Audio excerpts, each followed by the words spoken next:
শুনছেন নটার গল্প, গল্পে গল্পে জমজমাট।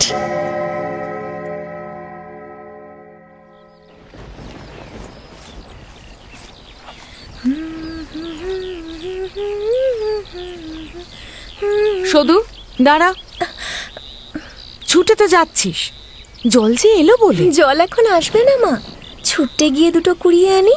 10-15 মিনিটের মধ্যেই বৃষ্টি নামবে, শুধু কথা শোন, যাস নে। এই অবেলায় ভিজে গেলে ওই চুলের বোঝা আর শুকোবে না কিন্তু, বলে দিচ্ছি, শেষে জ্বরে পড়বি। তোমার দুটি পায়ে পড়ি মা, যাই। বৃষ্টি এসে পড়লে মালিদের চালাটার মধ্যে গিয়ে দাঁড়াবো। ওরে দাঁড়া সদু, শোন। ও এই মেয়েকে নিয়ে আর আমি পারি না বাপু, এর বিয়ে না দিলেই নয়।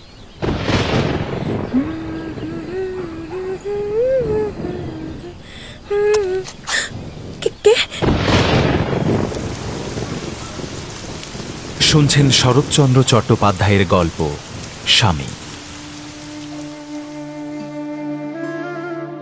সৌদামিনীর জন্মের 1 বছরের মধ্যেই তার বাবার মৃত্যু হয়।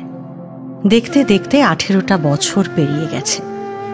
এবার 19-এ পা দিয়েই সৌদামিনী একটা কথা খুব ভালো করেই বুঝতে পেরেছে যে তার বাবার অন্তর্দৃষ্টিটা প্রখর ছিল।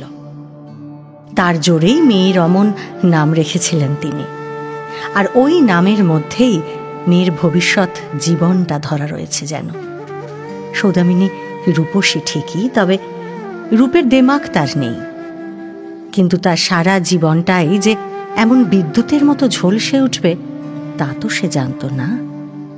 সৌদামিনী মানে বিদ্যুৎ। বাবার দেওয়া এই নামটাই তার জীবনের বীজ মন্ত্র হয়ে দাঁড়ালো। ঈশ্বর তাকে এক বিন্দু রেহাই দেননি। কড়াই ক্রান্তিতে তার থেকে দাম আদায় করে নিয়েছেন তিনি। তারপর সর্বশান্ত করে যখন তাকে পথে বের করে দিলেন, তার লজ্জা ঢাকার এতটুকুও জায়গা রাখলেন না। তখন সে বুঝল ঈশ্বর তার জন্য শুধু বজ্রবিদ্যুৎই রেখেছিলেন। সৌদামিনীর বাবা মারা গেলে তার মা গিরিবালা 1 বছরের মেয়েকে নিয়ে বাপের বাড়িতে দাদার কাছে চলে এলেন। সৌদামিনীর মামা ব্রজবাবুর ছেলেপিলে না থাকায় তিনি ভাগ্নিকে নিজের সন্তানের মতোই আদর যত্নে বড় করে তুলেছিলেন। নিজের কাছে বসিয়ে তাকে ইংরেজি বাংলা কত বই পড়তে শিখিয়েছিলেন। কিন্তু ব্রজবাবু ছিলেন ঘোর নাস্তিক মানুষ। ঠাকুর দেবতা মানতেন না, বাড়িতে পূজা অর্চনা এমনকি বারব্রত কোনো দিন হতে দেননি তিনি। এসব দুচোখে দেখতে পারতেন না। তবে তিনি নিজেকে কিন্তু নাস্তিক নয় বলতেন, অ্যাগনস্টিক। তখনকার দিনে অ্যাগনস্টিসিজমই ছিল লেখাপড়া জানা মানুষদের ফ্যাশন। তবে সৌদামিনীর মা তার দাদাকে লুকিয়ে বেশ কিছু বারব্রত করতেন। সৌদামিনী তা জানলেও মামাকে কোনোদিন কিছু জানতে দেয়নি।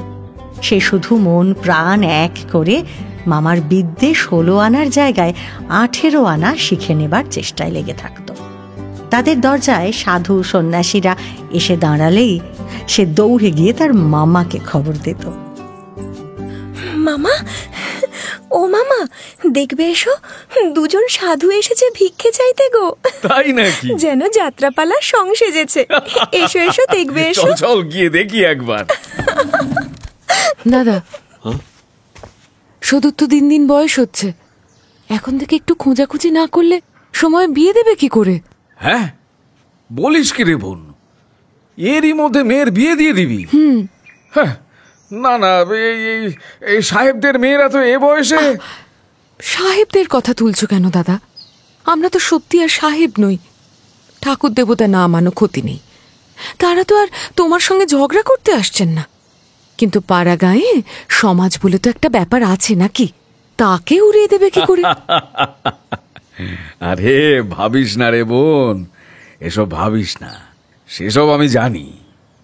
এই যেমন তোকে হেসে উড়িয়ে দিচ্ছি, ঠিক এমনি করে আমাদের এই নচ্ছার সমাজটাকে দেখবি কোনদিন হেসেই উড়িয়ে দেবো। বাপরে বাপ, কি যে বলো তার ঠিক নেই। আমার হয়েছে যত জ্বালা, এদিকে আমি চিন্তায় চিন্তায় মরে যাচ্ছি। কিন্তু সৌদামিনীর কেন যেন মনে হতো মামা শেষ পর্যন্ত কিছুতেই তাকে রক্ষা করতে পারবেন না। আর এই ভয় তার আরও বেড়ে গিয়েছিল নরেনের সঙ্গে আলাপ হবার পর।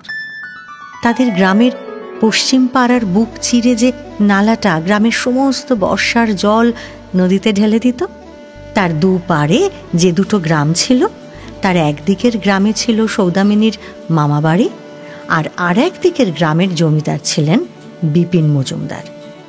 গাঁয়ের ভেতরে বাইরে এই মজুমদার বংশের প্রবল প্রতাপ ছিল। নরেন ছিল এই বংশের একমাত্র বংশধর। নরেন কলকাতায় বিয়ে পড়ত, কিন্তু ছুটির সময় বাড়ি এলে সৌদামিনীর মামার সঙ্গে ফিলোসফি নিয়ে আলোচনা করতে প্রায়ই আসতো তাদের বাড়ি।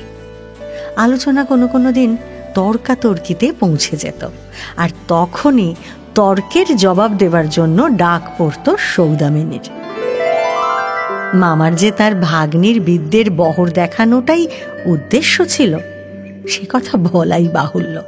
কিন্তু মামার সঙ্গে যে নরেন তর্কে কতদিন সন্ধে গড়িয়ে রাত করে দিত, সেই নরেনই সৌদামিনীর কাছে সহজেই হেরে যেত।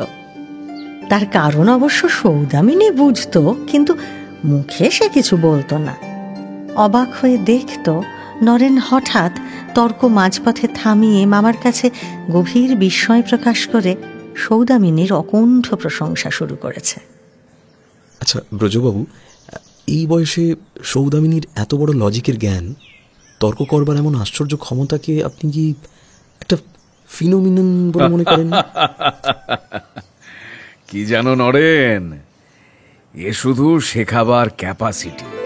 সৌদামিনী গর্বে সৌভাগ্যে মাথা নিচু করে বসে থাকত। তবে নরেনের সঙ্গে তর্ক করতে তার ভালো লাগতো না। তার শুধু ভালো লাগতো নরেনের মুখে মন্টেক্রিস্টোর গল্প শুনতে। সকালে ঘুম থেকে ওঠার পর থেকেই সৌদামিনীর শুধু মনে হতো কখন বিকেল হবে আর নরেন আসবে। এভাবেই দিন কেটে যায়। সৌদামিনীর বয়স বেড়ে চলে, কৈশোর পেরিয়ে সে যৌবনে পা দেয়, কিন্তু বিয়ে তার হয় না। সেবার প্রবল বর্ষা এসেছে, আর বর্ষার সময়ে মজুমদারদের বাগানের একটা মস্ত বকুল গাছের তলা প্রায় রোজই ঝরা ফুলে একেবারে বোঝাই হয়ে থাকত। সৌদামিনী তাদের বাগানের ধারের সেই নালাটা পার হয়ে গিয়ে রোজই ফুল কুড়িয়ে আনত। সেদিন বিকেলে মাথার ওপর গাঢ় মেঘ উপেক্ষা করেই সে দ্রুত পায়ে ফুল কুড়োতেই যাচ্ছিল। পিছন থেকে মায়ের ডাক শুনতে পেয়েও সেদিন থামেনি সৌদামিনী। মায়ের ডাক উপেক্ষা করেই ছুটে চলে গিয়েছিল মজুমদারদের বাগানে। গিরিবালা জানতেন তার মেয়ে কি অসম্ভব ফুল ভালোবাসে। তিনিও যে বাসতেন। বাপ মরা মেয়েকে দুঃখ দিতে পারলেন না, চুপ করে রইলেন। কিন্তু সেদিন যদি মেয়ের চুলের মুঠি ধরে তাকে আটকে দিতেন, যেতে না দিতেন, তবে হয়তো সে মেয়ে এমন করে তার মুখ পোড়াতো না। তো সেদিন বকুল ফুল কুড়িয়ে সৌদামিনীর কোঁচর যখন প্রায় ভর্তি হয়ে এসেছে, ঠিক তখনই ঝমঝম করে বৃষ্টি এলো।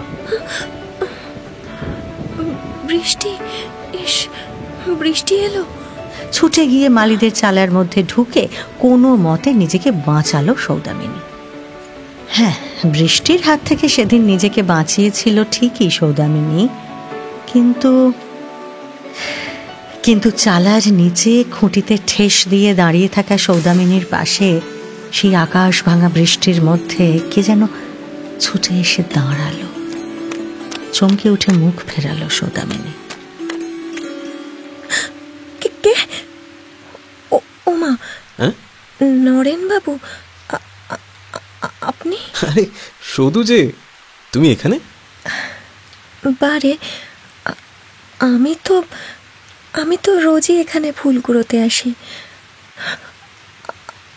আপনি কলকাতা থেকে কবে এলেন? না মানে আমি কি শোনোনি তাই তো? আচ্ছা, বৃষ্টি থামতে কিন্তু দেরি আছে। আপাতত এই মালির ভাঙা খাটিয়াতেই বসো না। এসো না। ঠিক আছে। আরে আমায় দেখে এত লজ্জা পাবার কি আছে? আপনি কবে? আমি তো আজ সকালেই এসেছি, কিন্তু তুমি কার হুকুমে ফুল চুরি করো শুনি? নরেনের গম্ভীর গলায় আশ্চর্য হয়ে মুখ তুলে তাকাতেই সৌদামিনী দেখতে পেল নরেনের চোখ দুটো দুষ্টুমি ভরা চাপা হাসিতে নাচছে। সৌদামিনীও হেসে ফেলে বলল, কষ্ট করে কুড়িয়ে নিলে বুঝি চুরি করা হয়? আর আমি যদি ওই কুড়োনো ফুলগুলো তোমার কোঁচড়ের ভেতর থেকে আর একবার কুড়িয়ে নিই, তাকে কি বলে? জানি না। যা, ও কি করলে? সব ফুল ফেলে দিলে? পড়ে গেল যে। তবে আপনাদেরই তো ফুল, এবার নিন না কুড়িয়ে। হ্যাঁ, এত অভিমান? খাটিয়া থেকে উঠে গিয়ে সৌদামিনীর আঁচলটা টেনে নিয়ে সমস্ত পড়ে যাওয়া ফুল কুড়িয়ে আবার তার আঁচলে ভরে দিয়ে নিজের জায়গায় এসে বসল নরেন। সৌদামিনীর দু চোখ কেন যেন জলে ভরে গেল। তার দিকে খানিকক্ষণ চুপ করে তাকিয়ে থেকে নরেন বলল, যে ঠাট্টা বুঝতে পারে না, এত অল্পে রাগ করে, তার ফিলোসফি পড়া কেন? আমি বরং কালই গিয়ে ব্রজবাবুকে বলে দেব, তিনি যেন আর পণ্ডশ্রম না করেন। কে রাগ করেছে? যে ফুল ফেলে দিল। বারে, ফুল তো আপনি পড়ে গেল। মুখখানাও বুঝি আপনি ওদিকে ফিরে আছে? আমি তো মেঘ দেখছি। মেঘ বুঝি এদিকে ফিরে দেখা যায় না? কই যায়? তবে একখানা আরশি থাকলে যায় কিনা দেখিয়ে দিতুম। নিজের মুখে চোখেই একসঙ্গে মেঘ বিদ্যুৎ দেখতে পেতে কষ্ট করে আর আকাশে খুঁজতে হতো না। মোটেই না। মেঘ না কাটলে কিন্তু ব্রজবাবুকে বলে দেব, লেখাপড়া শেখান নিঝি, তিনি আর যেন কষ্ট না করেন। বেশ, ভালোই তো। আমি ওসব পড়তেও চাই না, বরং গল্পের বই পড়তেই আমার ঢের ভালো লাগে। বাবা, দাঁড়াও বলে দিচ্ছি। আজকাল নভেল পড়া হচ্ছে বুঝি? আপনি নিজে তবে গল্পের বই পড়েন কেন? সে শুধু তোমাকে গল্প বলবো বলে, নইলে পড়তুম না। আচ্ছা, এই জল যদি আজ না থামে কি করবে? ভিজে ভিজে চলে যাব। এ যদি আমাদের পাহাড়ি বৃষ্টি হতো তাহলে? সে দেশের বৃষ্টির মধ্যে বুঝি বেরোনো যায় না? দেখলে তো, তুমি গল্প শুনতে কত ভালোবাসো। কই, বললেন না তো? না, সে দেশে বৃষ্টির মধ্যে একেবারে বেরোনো যায় না, গায়ে তীরের মতো বেঁধে। আচ্ছা, তুমি সে বৃষ্টি দেখেছো? ইস, ছি ছি ছি ছি ছি ছি ছি। ছিচির কি আছে? এরপর যদি একজন আপনি বলে ডাকে, সে আর একজনের মরা মুখ দেখবে। কেন দিব্যি দিলেন? আমি তো কিছুতেই তুমি বলবো না। না না না না। বেশ, তাহলে মরা মুখ দেখো। না না, দিব্যিতে কিছুই হয় না, আমি মানি না। কেমন মানো না, একবার আপনি বলে প্রমাণ করে দাও।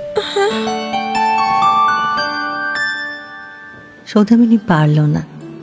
নরেনের চাউনি, তার গাঢ় স্বরে বলা কথা সৌদামিনীর ভেতরটা এমন তোলপাড় করে দিল যে সেদিন তার বুকের মধ্যে হৃৎপিণ্ডটা যেন সজোরে দুলতে লাগলো।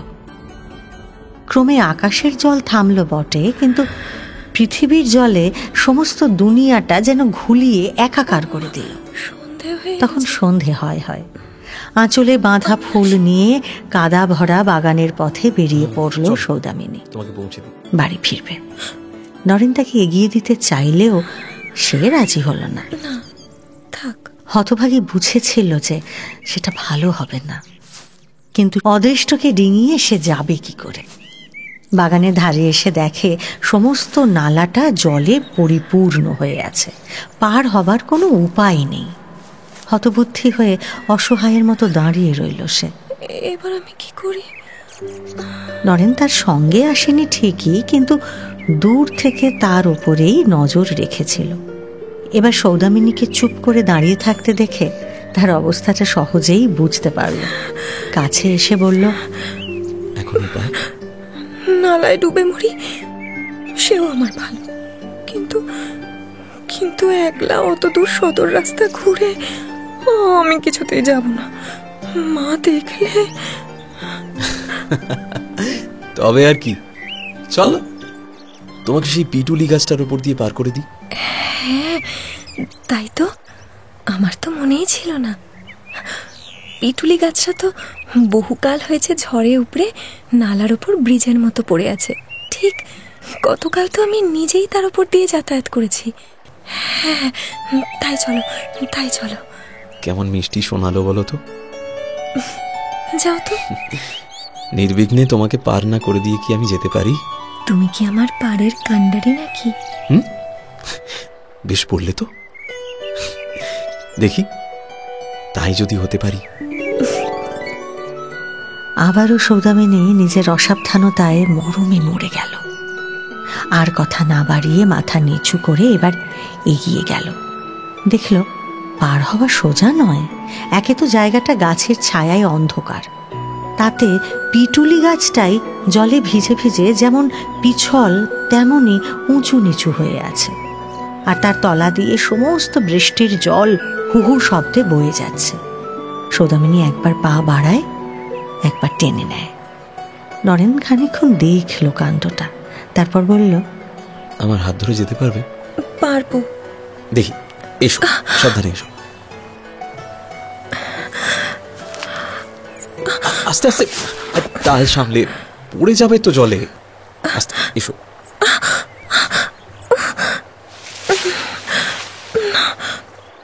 আমি পারবো না, পা পিছলে যাচ্ছে যে বারবার। আচ্ছা দাঁড়াও, দেখবে একবার সত্যিকারের কাণ্ডারি হতে পারি কিনা। মানে কি করে? মানে এমনি করে। এক মুহূর্ত কি একটা ভেবে নিয়েই নরেন নিচু হয়ে সৌদামিনীর দু হাঁটুর নিচে এক হাত আর ঘাড়ের নিচে অন্য হাত দিয়ে চোখের নিমেষে তার বুকের কাছে তুলে নিয়ে সেই গাছটার উপর পা দিয়ে দাঁড়ালো। ভয়ে সৌদামিনী চোখ বুজে বাঁ হাত দিয়ে তার গলা জড়িয়ে ধরল। নরেন দ্রুত পায়ে পার হয়ে এপারে চলে এলো, কিন্তু সৌদামিনীকে নামাবার আগে তার ঠোঁট দুটোকে একেবারে যেন পুড়িয়ে দিল। শিউরে উঠল সৌদামিনী। ঠোঁট দুটো তার জ্বলতে লাগলো বটে, কিন্তু সে জ্বালা লঙ্কা মরিচ খাওয়ার জ্বলনির মতো যত জ্বলতে লাগলো, জ্বালার তৃষ্ণা তত বেড়ে যেতে লাগলো।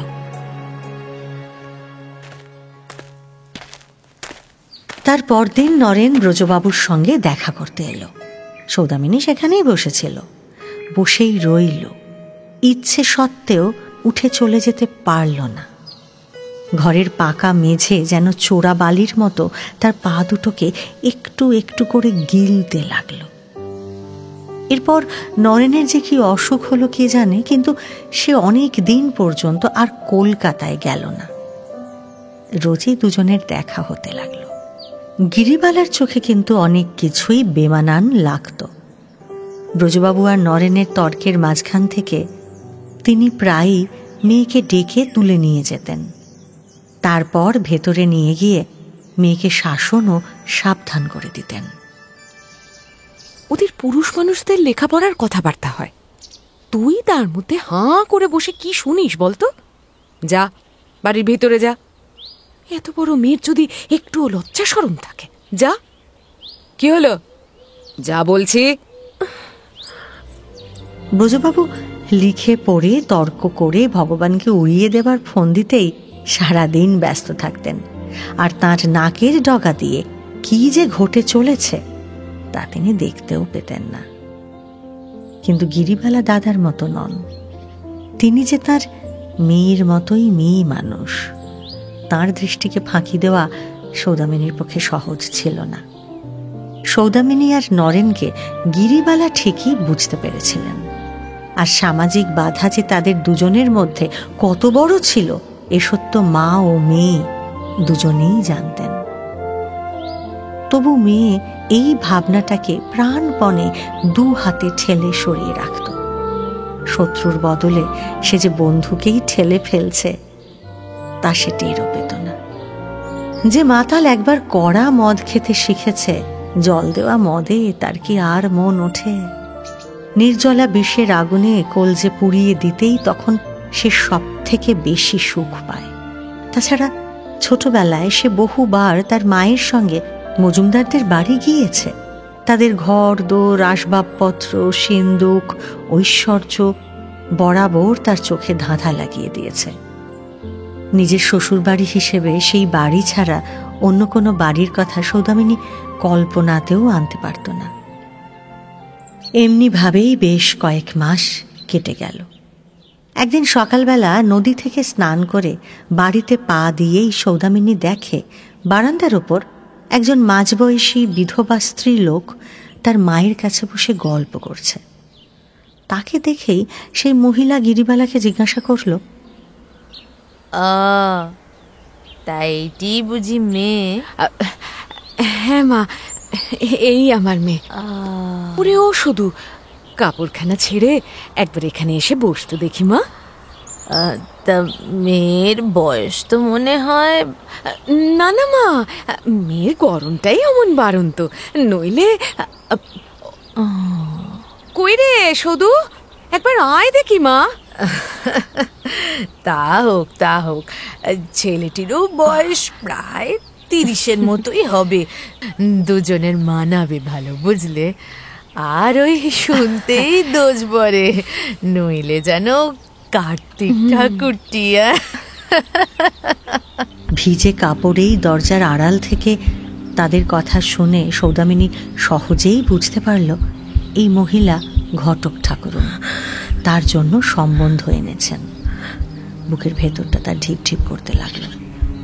দরজার আড়াল থেকে শুনেই সে বুঝতে পারল ঠাকুরন তার মাকে চিতোর গ্রামের রাধা বিনোদ মুখুজ্জের ছেলে ঘনশ্যামের কথা বলছে। নির্ঝঞ্ঝাট সংসার, বুঝলে কি না? বাপ নেই, মা আছেন আর 2টি ছোট ভাই আছে। একটির বিয়ে হয়ে গেছে। নিজের মুখে বলছি বলে না, ছেলে কিন্তু আমাদের যাকে বলে চাঁদের টুকরো। এন্ট্রান্স পাশ করেই সংসারের হাল ধরে নিয়েছে। মুখে রাটি কাড়ে না, বুঝলে? তা বাবা জীবন কি কাজ করেন গো? ওই তো ধান, চাল, তিসি, পাট এসবের দালালি করে, বুঝলে? ও আচ্ছা আচ্ছা। রোজগার কিন্তু মন্দ নয় মা। তার উপর তোমার মেয়ে কিনা সংসারের বড় বউ হয়ে থাকবে মা। আর কি চাই বলো? দাঁড়াও, পানটা খেয়ে নি।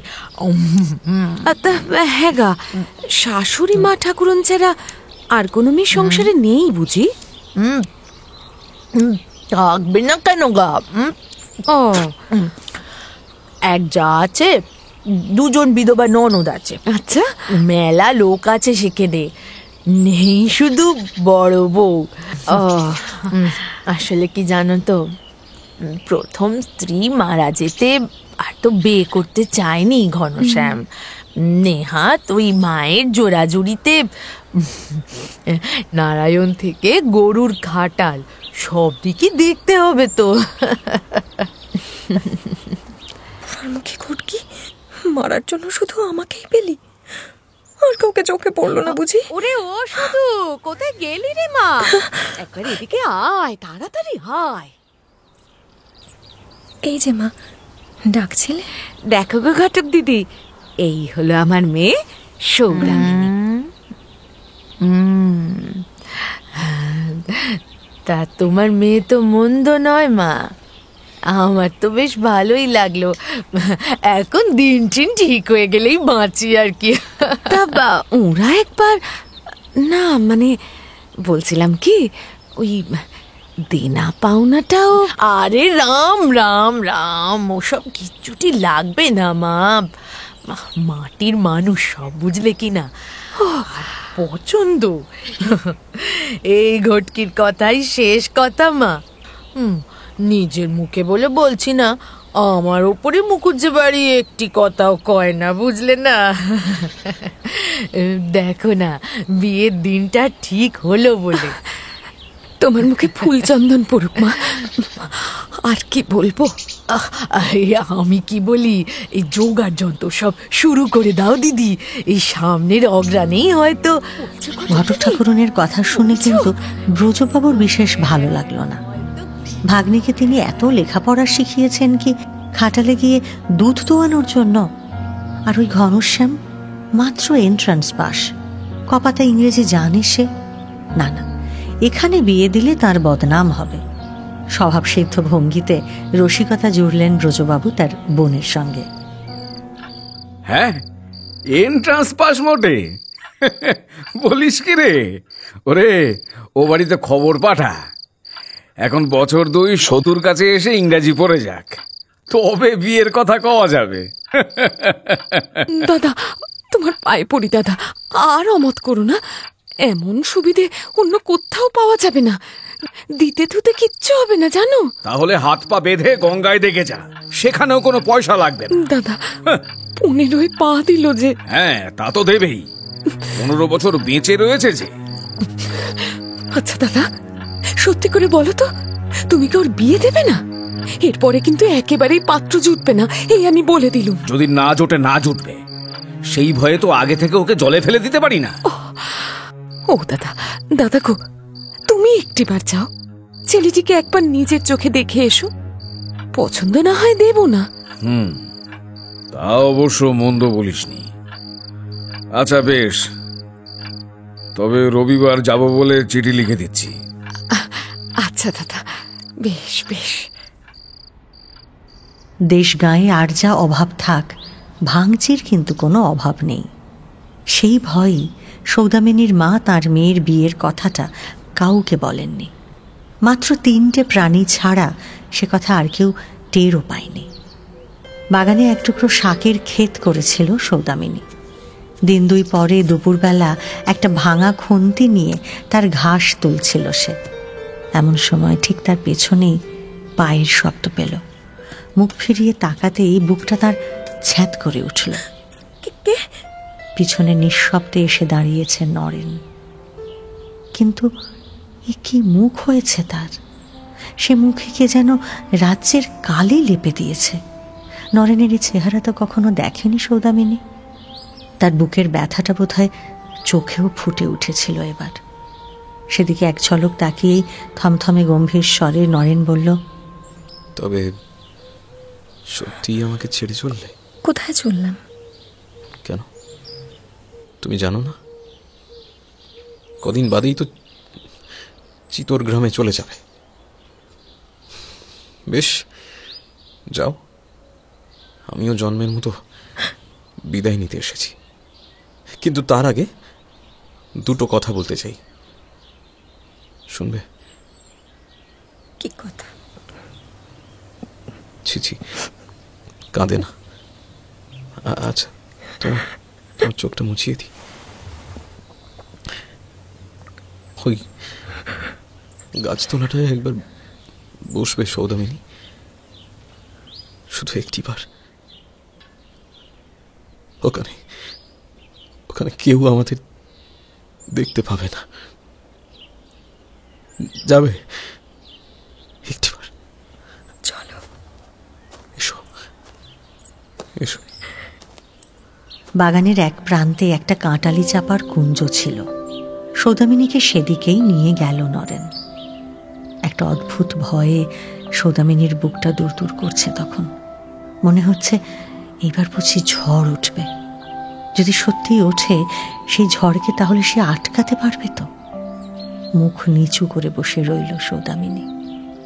নরেন অবশ্য তার থেকে একটু দূরেই গিয়ে বসল। সৌদামিনীর নিঃশ্বাসের ওঠা পড়াটা সে হয়তো টের পেয়েছিল। সৌদামিনী আর চোখে তার দিকে তাকাতেই মৃদু বিষণ্ণ গলায় নরেন বলল, ভয় পেও না সৌদামিনী, তোমাকে এখানে ডেকে এনেছি ঠিকই, কিন্তু আমি তোমাকে ছোব না। তুমি এখনো আমার হওনি যে। আমাকে এখানে ডেকে আনলে কেন? কেউ যদি আমাদের দেখে ফেলে? এই জায়গাটা বড় নির্জন, এখানে কেউ আসে না। তাই তোমাকে এখানে নিয়ে এসেছি শুধু। আমি সৌদামিনী। হ্যাঁ, সৌদামিনী। কিন্তু আমাদের গতকালটা কি একেবারেই মিথ্যে হয়ে গেল? আমাদের এত কথা, এত ঠাট্টা তামাশা, চোখে চোখে এত। আমাকে এবার যেতে হবে। এর মধ্যেই আমাকে ভুলে গেলে সৌদামিনী? আমি আমি আমি তবে কি নিয়ে থাকবো? কলেজ শেষ হয়ে গেছে বুঝি? না, আছে, ভালো লাগে না। কিন্তু তুমি? আমি আমি কি? আমাকে ছেড়ে তুমি থাকতে পারবে তো? মা হয়তো খুঁজছেন, আমাকে এবার যেতে হবে। যাবে? বেশ, যাও তবে। আমি আর কি, আমার অধিকার আর কতটুকু? যাও।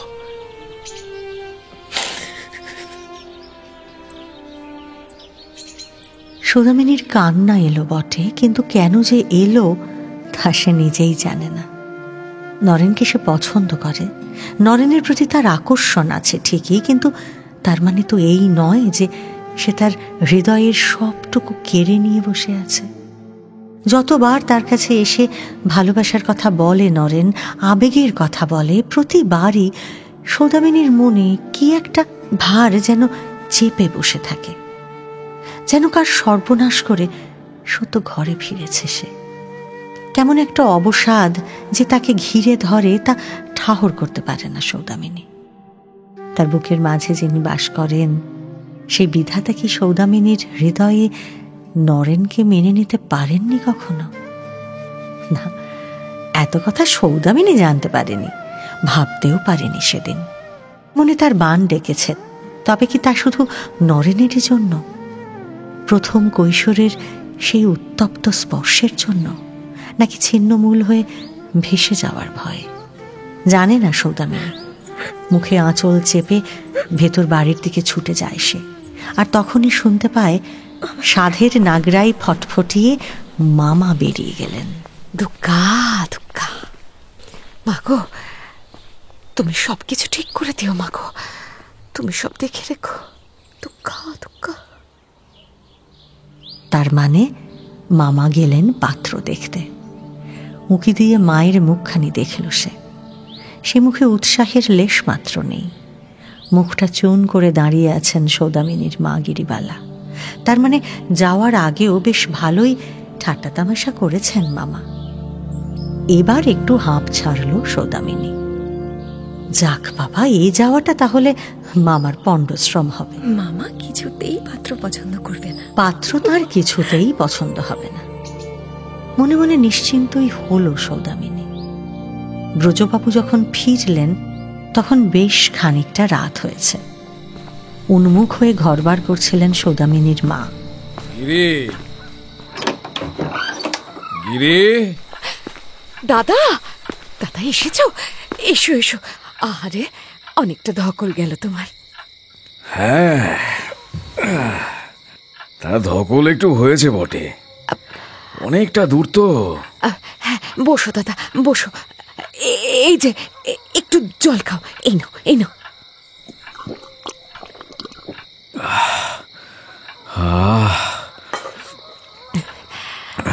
ও দাদা, ছেলেকে কেমন দেখলে গো? হ্যাঁ, ছেলেটি পাশ টাশ তেমন কিছু করতে পারেনি বটে, কিন্তু মুখ্য বলেও মনে হলো না। কিন্তু বড় নম্র জানিস, বড় বিনয়ী। আরেকটা কি জানিস গিরি, ছেলেটির মুখের ভাবে কি একটা আছে, ইচ্ছে হয় বসে বসে আরো দুদণ্ড আলাপ করি।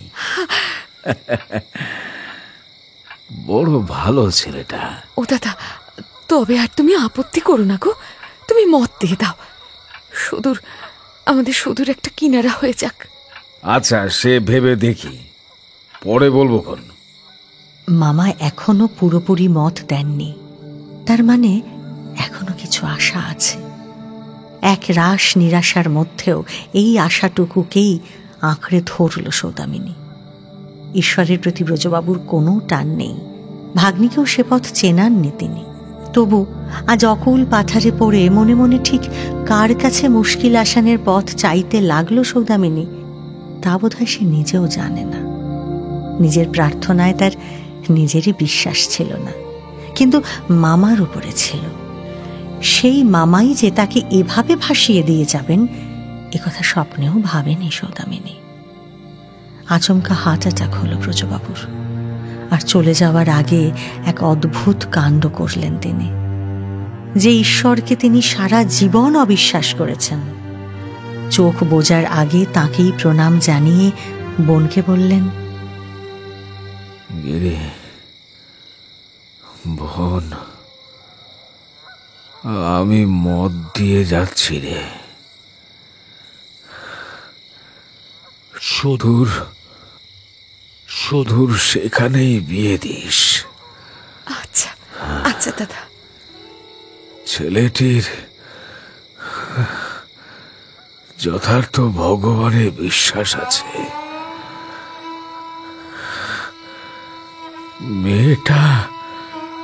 মেয়েটা সুখে থাকবে রে। দাদা গো, ও দাদা, তুমি দাঁড়িয়ে থেকে তোমার ভাগ্নির বিয়ে দেবে, আমি ঠাকুরের কাছে মানত করেছি দাদা। তোর ঠাকুর আমাকে সে সুযোগ দেবে না। আমি তাকে না ডাকলে কি হবে? এখন সেই আমাকে ডাকছে যে।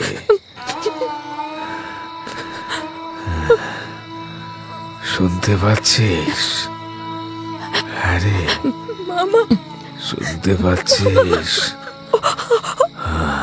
দাদা তুমি চুপ করো, এসব কি বলছো তুমি?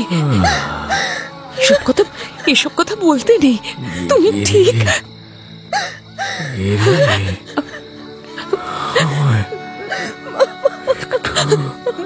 দাদা দাদা দাদা দাদা, মামা, দাদা গো, দাদা গো, মামা।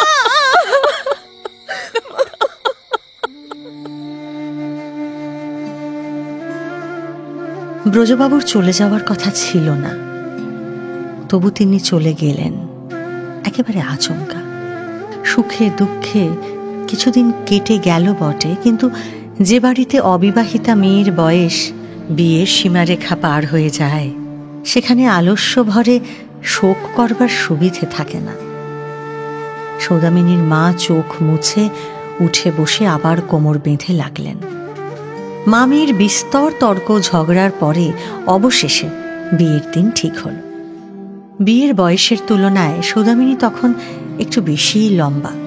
অন্তত বিয়ের দিনটাতেও যদি মেয়ের শরীরটাকে একটু বেঁকিয়ে চুরিয়ে লম্বায় একটু খাটো করে দিতে পারতেন গিরিবালা, তাহলে বোধহয় মায়ের মনে শান্তি হতো। কিন্তু তার হলো কই। বিয়ের দিন সৌদামিনীর মাথা তার স্বামীর বুক ছাড়িয়ে দাড়ি পর্যন্ত গিয়ে ঠেকল। মেয়ে মহলে এ নিয়ে বিস্তর কানাকানি হলো।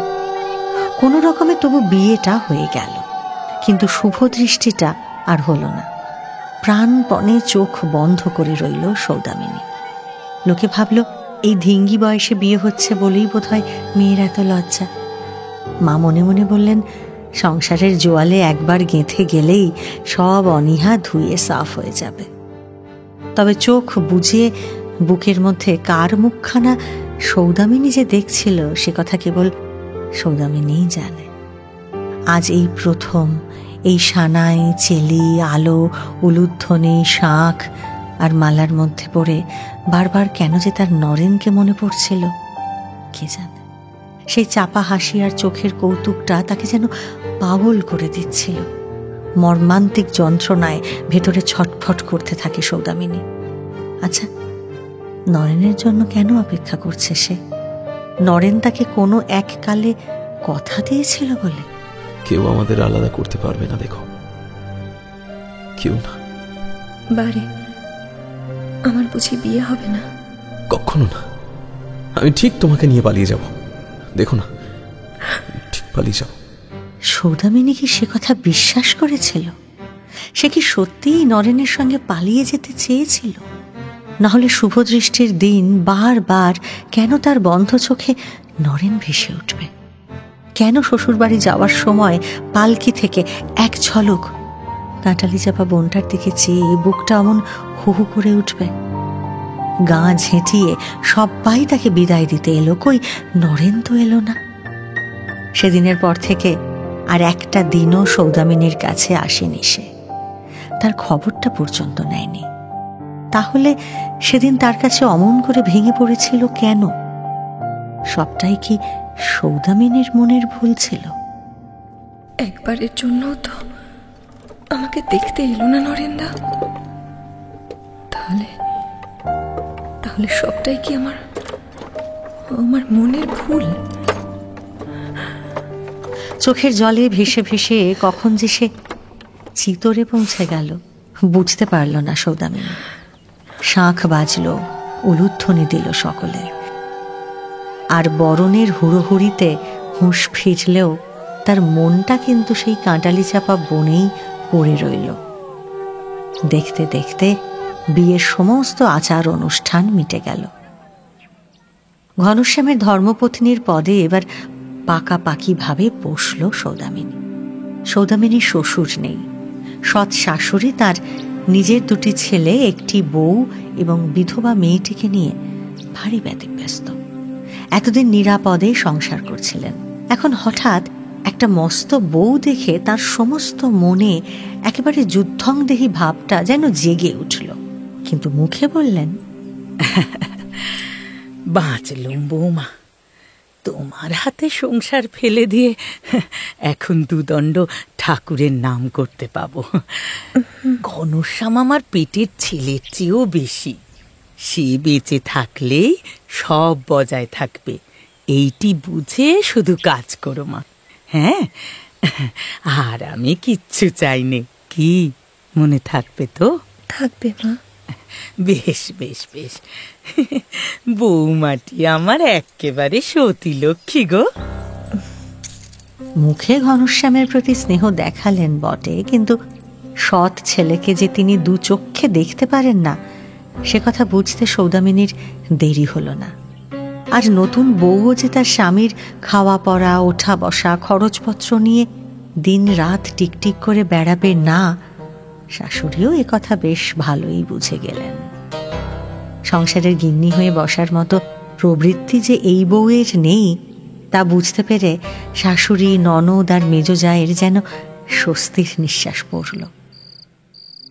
সৌদামিনী আর ঘনশ্যামের সংসার শুরু হলো বটে, তবে বন্ধ দরজার ওপারে দুজনেই যেন দুটো দ্বীপের মতো পড়ে রইল, একজন খাটে তো আর একজন মেঝেতে মাদুর পেতে। স্বামীর সঙ্গে এক বিছানায় শোয়ার প্রবৃত্তি সৌদামিনীর হলো না। এ কি করছো? চাদর বালিশ এসব নিয়ে মেঝেতে নামলে কেন? তুমি খাটে শো, আমি এই মাদুরেই ঠিক আছে। সৌদামিনী অবশ্য ভেবেছিল তাদের এই আলাদা শোয়ার কথা তারা শুধু নিজেরাই জানে, আমার ইচ্ছে। কিন্তু না, আর কেন? বন্ধ দরজার ওপারে আড়ি পেতে বাড়ির শুদ্ধ লোক যে কথা জানে তা বুঝতে পারেনি সৌদামিনী। আর বুঝবেই বা কি করে? মেয়ে মহলের এই ব্রহ্মাস্ত্রগুলোকে তো এতদিন ঠিক করে চিনেই উঠতে পারেনি সে। হিস্ট্রি, লজিক আর জিওগ্রাফি নিয়ে যার দিন কেটেছে সে আর কি করে বুঝবে এই কুটকাচালি? সৌদামিনীও বোঝেনি। সে যেমন সংসারটা বোঝে না তেমন তার স্বামীকেও বোঝে না। অদ্ভুত প্রকৃতির লোক এই ঘনশ্যাম। তার নতুন বউ স্বামীর সঙ্গে যে একই বিছানায় না শুয়ে মাটিতে এসে শুচ্ছে তা নিয়ে তার কোনো রাগ বা অভিমান নেই। একদিন শুধু বলল, আচ্ছা, তোমার কি ছোট খাটে কষ্ট হচ্ছে? ঘরে কি আর একটা খাট নিয়ে আসবো? না মানে বিছানাটা বড় করে নিলে কি শুতে পারবে? দরকার কি? আমার তো কোনো অসুবিধে হচ্ছে না। না, আজ না হয় হচ্ছে না, কিন্তু রোজ রোজ এইভাবে মেঝেতে শুলে তো অসুখ করতে পারে। তোমার এতই যদি ভয়, তাহলে অন্য কোনো ঘরে আমার শোবার ব্যবস্থা করে দিতে পারো না? মা, ছি ছি, তা কি হয় নাকি? তাতে কত রকমের অপ্রিয় আলোচনা উঠবে তুমি জানো না। আলোচনা উঠে উঠুক, সেসব আমি গ্রাহ্য করি না। এত বড় বুকের পাটা যে তোমার চিরকাল থাকবে এমন কোনো কথা আছে? ঘনশ্যাম এই রকমই, বাড়তি কথা একটাও বলে না, একবারও রাগ করে না, আবার অহেতুক আবেগও দেখায় না। অথচ কর্তব্যে তার কোনো ফাঁকি নেই। স্বামীকে ঠিক বুঝে উঠতে পারে না সৌদামিনী। ঘনশ্যামের মেজ ভাই যেখানে কাজ করে সেখান থেকে 40 টাকার মতো বেতন পায় সে, কিন্তু একটা পয়সা কখনো সংসারে দেয় না সে। অথচ আপিসে যাওয়ার আগে ঠিক সময়ের ভাত, আপিস থেকে এলে গা ধোবার গাড়ু, গামছা, জলখাবার, পান, তামাক ইত্যাদি তাকে জুগিয়ে দেবার জন্য বাড়ি শুদ্ধ সবাই যেন তটস্থ হয়ে থাকে। ঘনশ্যাম আর তার মেজ ভাই দুজনেই যদি একসঙ্গেই বিকেলবেলায় বাড়ি ফেরে, তাহলে বাড়ির মেজ ছেলেকে তুষ্ট করতে সবাই একেবারে ব্যতিব্যস্ত হয়ে ওঠে। তার এক তিল দেরি কিংবা অসুবিধা হলে যেন পৃথিবী রসাতলে যাবে। চটিটা এমন ভাবে পায়ে এঁটে বসেছে না। হ্যাঁ রে বিনতির মা, আগে বলি দাঁড়িয়ে দাঁড়িয়ে দেখছিস তামাশা?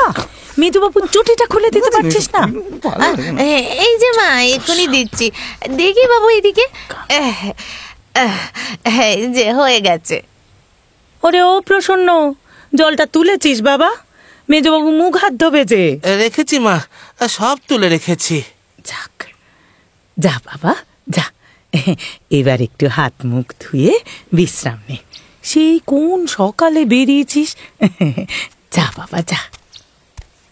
আমাকে একটু জল দেবে মা? বলি ও মেজ বৌমা, আমার মেজ খোকার জল খাবারটা বসালে? খিদেই যে বেচারার পিত্তি পড়ে গেল। এই যে মা, হয়ে এসেছে, আর একটু বাকি। যত সব, যেদিকটা দেখবো না সেদিকটাই অনাচ্ছিষ্টি। বলি একটু জল দেবে কেউ? হাতটা ধুতাম। বলি ও মেজ বৌমা। এক বাড়ি লোক, অথচ ঘনশ্যামের দিকে কেউ ফিরেও তাকায় না। সৌদামিনী অবাক হয়ে যায়, এত তাচ্ছিল্য পেয়েও মানুষটার মুখের কোনো পরিবর্তন হয় না তো। নিজের চোখে না দেখলে একজন মানুষের এমন অদ্ভুত অবিচলিত প্রকৃতির কথা বিশ্বাসই করত না সৌদামিনী। স্বামীর প্রতি মায়া তার কখনো ছিল না। বিয়ে হওয়া স্তক মনে মনে প্রবল বিতৃষ্ণা আর তাচ্ছিল্যই বহন করেছে সৌদামিনী। তবু এমন একটা নিরীহ লোকের উপর বাড়িশুদ্ধ সকলের এত বড় অন্যায় অবহেলায় তার গা যেন জ্বলে যেতে লাগলো। বাড়িতে গরুর দুধ বড় কম হতো না, কিন্তু ঘনশ্যামের পাতে কোনো দিন বা একটু পড়তো, আবার কোনোদিন পড়তোই না। রান্নাঘরে বসে সবটা টের পেত সৌদামিনী। স্বামীর প্রতি অনুরাগে নয়, বরং নিক্তির বিচারে দেখতে গিয়েই একদিন আরেকটু হলে প্রতিবাদ করে ফেলেছিল সে। কিন্তু পরক্ষণেই মনে হয়েছিল, সংসারে তার আপন লোকজনই যদি মানুষটার খেয়াল না রাখে, তাহলে সে সেটা রাখতে যাবে কোন দুঃখে। এই ঘটনার দিন 5-6 পরে একদিন সকালে রান্নাঘরে বসে মেজ দেওরের জন্য চা তৈরি করছিল সৌদামিনী। এমন সময় ঘনশ্যামের গলা শুনতে পায় সে। মা, আজ একটু তাড়াতাড়ি বেরোতে হবে। তাড়াতাড়ি বেরোবে? ফিরতে অনেকটা দেরি হবে। কিছু খেয়ে গেলে বড় ভালো হতো। তা খাবার টাবার কিছু আছে কি? অবাক করলে ঘনশ্যাম, এত সকালে খাবার পাবো কোথায় আমি? আচ্ছা আচ্ছা, তবে থাক মা, ফিরে এসেই না হয় খাবো। হ্যাঁ, সেই ভালো। সেদিন আর কিছুতেই নিজেকে সামলাতে পারেনি সৌদামিনী। বাড়িতে এসব হচ্ছেটা কি? ওপাড়ার বসেরা তাদের বেয়াই বাড়ির পাওয়া সন্দেশ, রসগোল্লা তার আগের দিনই পাড়ায় বেরিয়েছিল। এবারেতে কিছু দিয়ে গিয়েছিল তারা, সে কথা জানতো সে। শাশুড়ি ঘরে ঢুকতেই লজ্জার মাথা খেয়ে সৌদামিনী বলে বসল, আচ্ছা মা, কালকের খাবার কি কিছুই নেই? খাবার? খাবার আবার কে কিনে আনলে বৌমা? কেন মা, সেই যে বসেদের বাড়ি থেকে কাল সন্দেশ দিয়ে গিয়েছিল, তার কি হলো? ও সেই সন্দেশ, সে আর কটা যে আজ সকাল পর্যন্ত থাকবে? সে তো কালই শেষ হয়ে গেছে।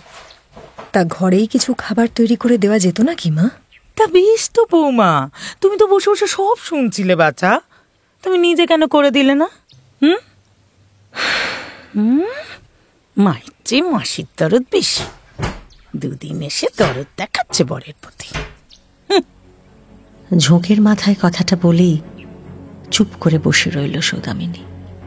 স্বামীর প্রতি তার যে কত দরদ এ বাড়ির কারো তার জানতে বাকি নেই, তাই তার মুখে নতুন করে আর কোনো কথা জোগাল না। তার কী বা বলবার ছিল, কিন্তু চুপ করে থাকলেও সৌদামিনীর মনের ভেতরটায় কে যেন লঙ্কা বাটা ঘষে দিয়েছে। তার জ্বলনটা ক্রমে বাড়তে লাগলো। দুপুরবেলা শাশুড়ি ডেকে বললেন, এসো বৌমা, খাবে এসো, ভাত বাড়া হয়েছে। আমি এখন খাবো না মা, তোমরা খেয়ে নাও। খাবে না? কেন খাবে না শুনি? এমনি, এখন আমার খিদে নেই তাই। বর ঠাকুরের খাওয়া না হলে বোধহয় দিদির খিদে হবে না, না? ও তাই বুঝি, ই আবার কি নতুন ঢঙ্গ? তা বলি এসব শিখলে কোথায় শুনি? নতুন কেন হবে মা? তোমাদের সময়ও কি এই রীতি ছিল না? শ্বশুর মশাইয়ের খাওয়ার আগেই কি তুমি খেয়ে নিতে নাকি? তবু ভালো, তবু ভালো। ঘনশ্যামের এতদিনে কপাল ফিরলো, যত সব আদিক্ষেতা। তখনই বলেছিল মা, বুড়ো শালিক পোষ মানবে না, তা তো তুমি শুনলে না। সৌদামিনীর মাথাটা একটু ঠান্ডা হলে এইবার সমস্ত জিনিসটা মনে মনে আলোচনা করে লজ্জায় তার মাথা কাটা যেতে লাগলো। তার কেবলই মনে হতে লাগলো স্বামীর খাওয়া হয়নি বলে সে খায়নি, আর তাই নিয়ে শাশুড়ির সঙ্গে ঝগড়া করেছে সে। এসব যদি ঘনশ্যামের কানে যায়, কি ভাববে সে? তার এতদিনের আচরণের সঙ্গে আজকের আচরণকে মেলাতে পারবে ঘনশ্যাম? কথাটা ভেবেই লজ্জায় মরে গেল সৌদামিনী। বিকেল গড়িয়ে বাড়ি ফিরল ঘনশ্যাম, কিন্তু এই কথাটা তাকে কেউ বলল না। মনে মনে একদিকে স্বস্তির নিঃশ্বাস ফেললেও ভেতরে ভেতরে একটা আফসোস তাকে যেন অস্থির করে তুলল। তার খাওয়া নিয়ে আজ সারা বাড়ির সঙ্গে ঝগড়া করে আমি নিজেও খাইনি।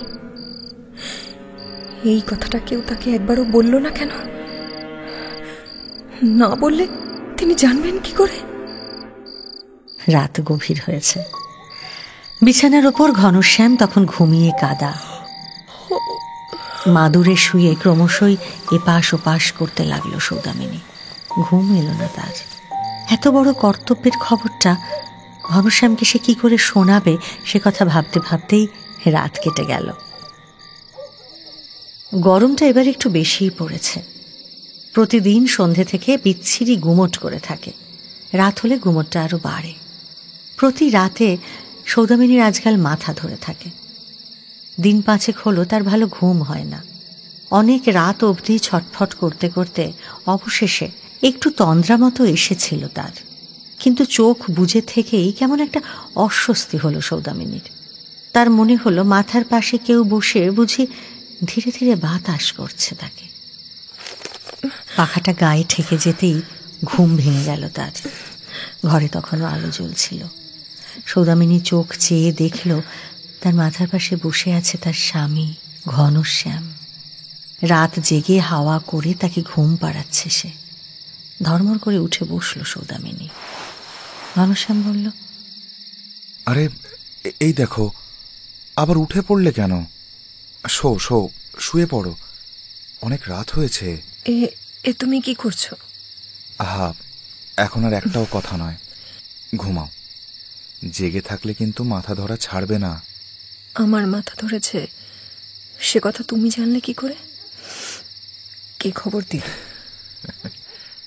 কেউ বলেনি। আমি যে হাত গুনতে জানি, কারো মাথা ধরলেই আমি টের পাই। মাথা মাথা তো আমার রোজই ধরে, তাহলে অন্যদিনও টের পেয়েছ নিশ্চয়ই? রোজই টের পেয়েছি, ঘুমোবে না শুধুই কথা বলে যাবে? আমার মাথা ধরা ছেড়ে গেছে, তোমাকে আর বসে বসে হাওয়া করতে হবে না। একটু ঘুমো তো দেখি এবার। আচ্ছা ঠিক আছে, দাঁড়াও, আগে মাথা ধরার মলমটা তোমার কপালে লাগিয়ে দিই। আস্তে আস্তে যত্ন সহকারে তার কপালে মলম লাগিয়ে দিতে লাগলো ঘনশ্যাম। দেখো এখন একটু আরাম লাগছে। আরামে নির্ভরতায় চোখ বুজে এলো সৌদামিনীর। ঘুমো। ডান হাতটা এলিয়ে পড়ে রইল ঘনশ্যামের কোলে। আমি আছি। হাতটা সে সরিয়ে নিল না। ঘনশ্যাম তার হাত ধরল। পরম নির্ভরতায় সৌদামিনীও ঘুমিয়ে পড়ল।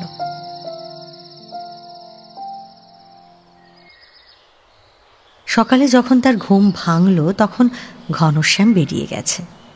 ঘোর লাগা চোখে চুপ করে বসে রইল সৌদামিনী। আগের রাতে যা ঘটেছে তা স্বপ্ন না সত্যি কিছুই বুঝতে পারছে না সে। ঘুমের রেশ কাটতে ভালো করে চেয়ে দেখল সেই ওষুধের শিশিটা তার বালিশের পাশে এখনো রাখা আছে।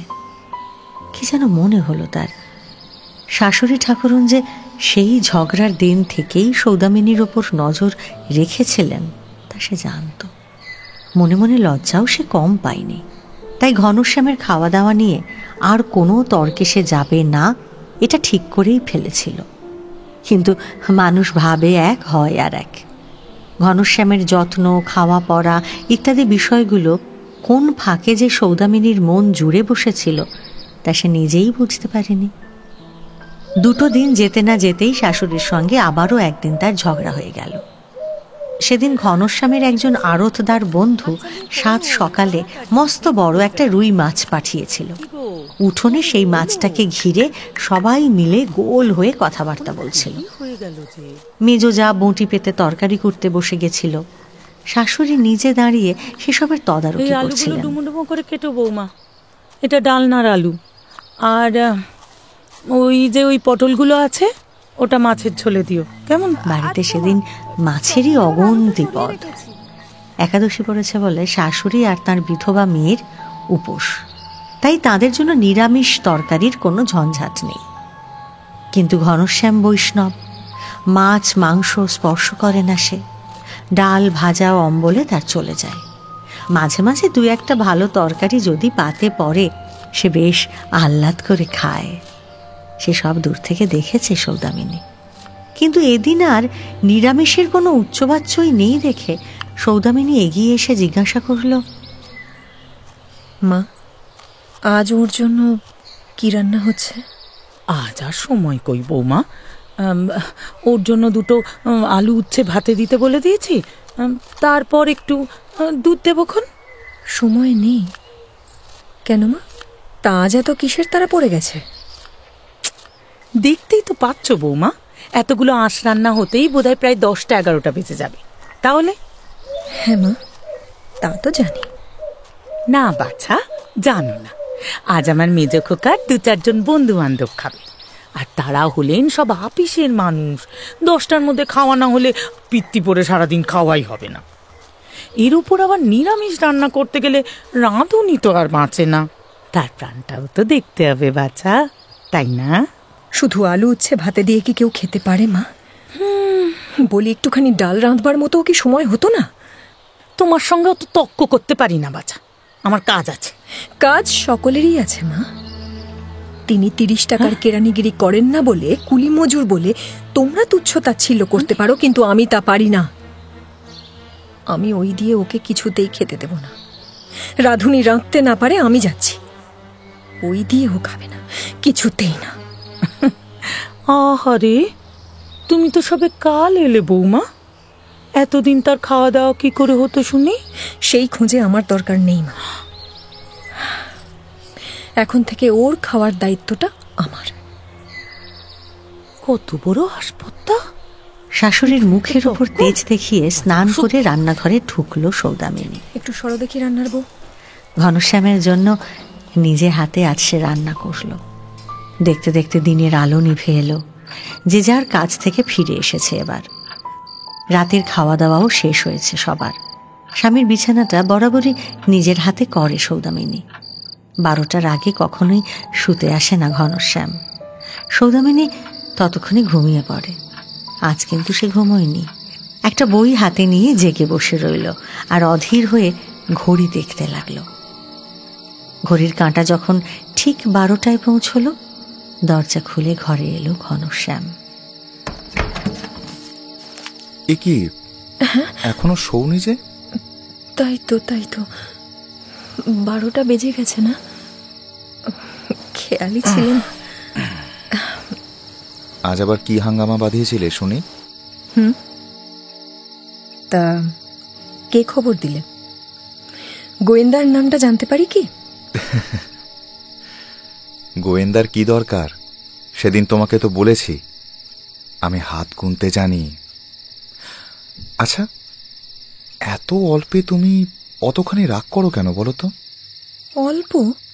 হ্যাঁ, কি ঘটেছে তা কি তুমি সত্যিই জানো? বেশ বেশ, আমার কথা বাদ দাও। এ অত্যাচার যদি নিজের চোখে দেখতে তাহলে তোমারও রাগ হতো। না গো, আমার রাগ হতো না। আমি যে বৈষ্ণব, মহাপ্রভু আমাদের গাছের মতো সহিষ্ণু হতে বলেছেন, আর তোমাকেও এখন থেকে তাই হতে হবে। কেন? আমার অপরাধটা কি জানতে পারি? বৈষ্ণবের স্ত্রী হওয়াটাই যে তোমার একমাত্র অপরাধ। তা হতে পারে, কিন্তু গাছের মতো অন্যায় সহ্য করাটা আমার কাজ নয়।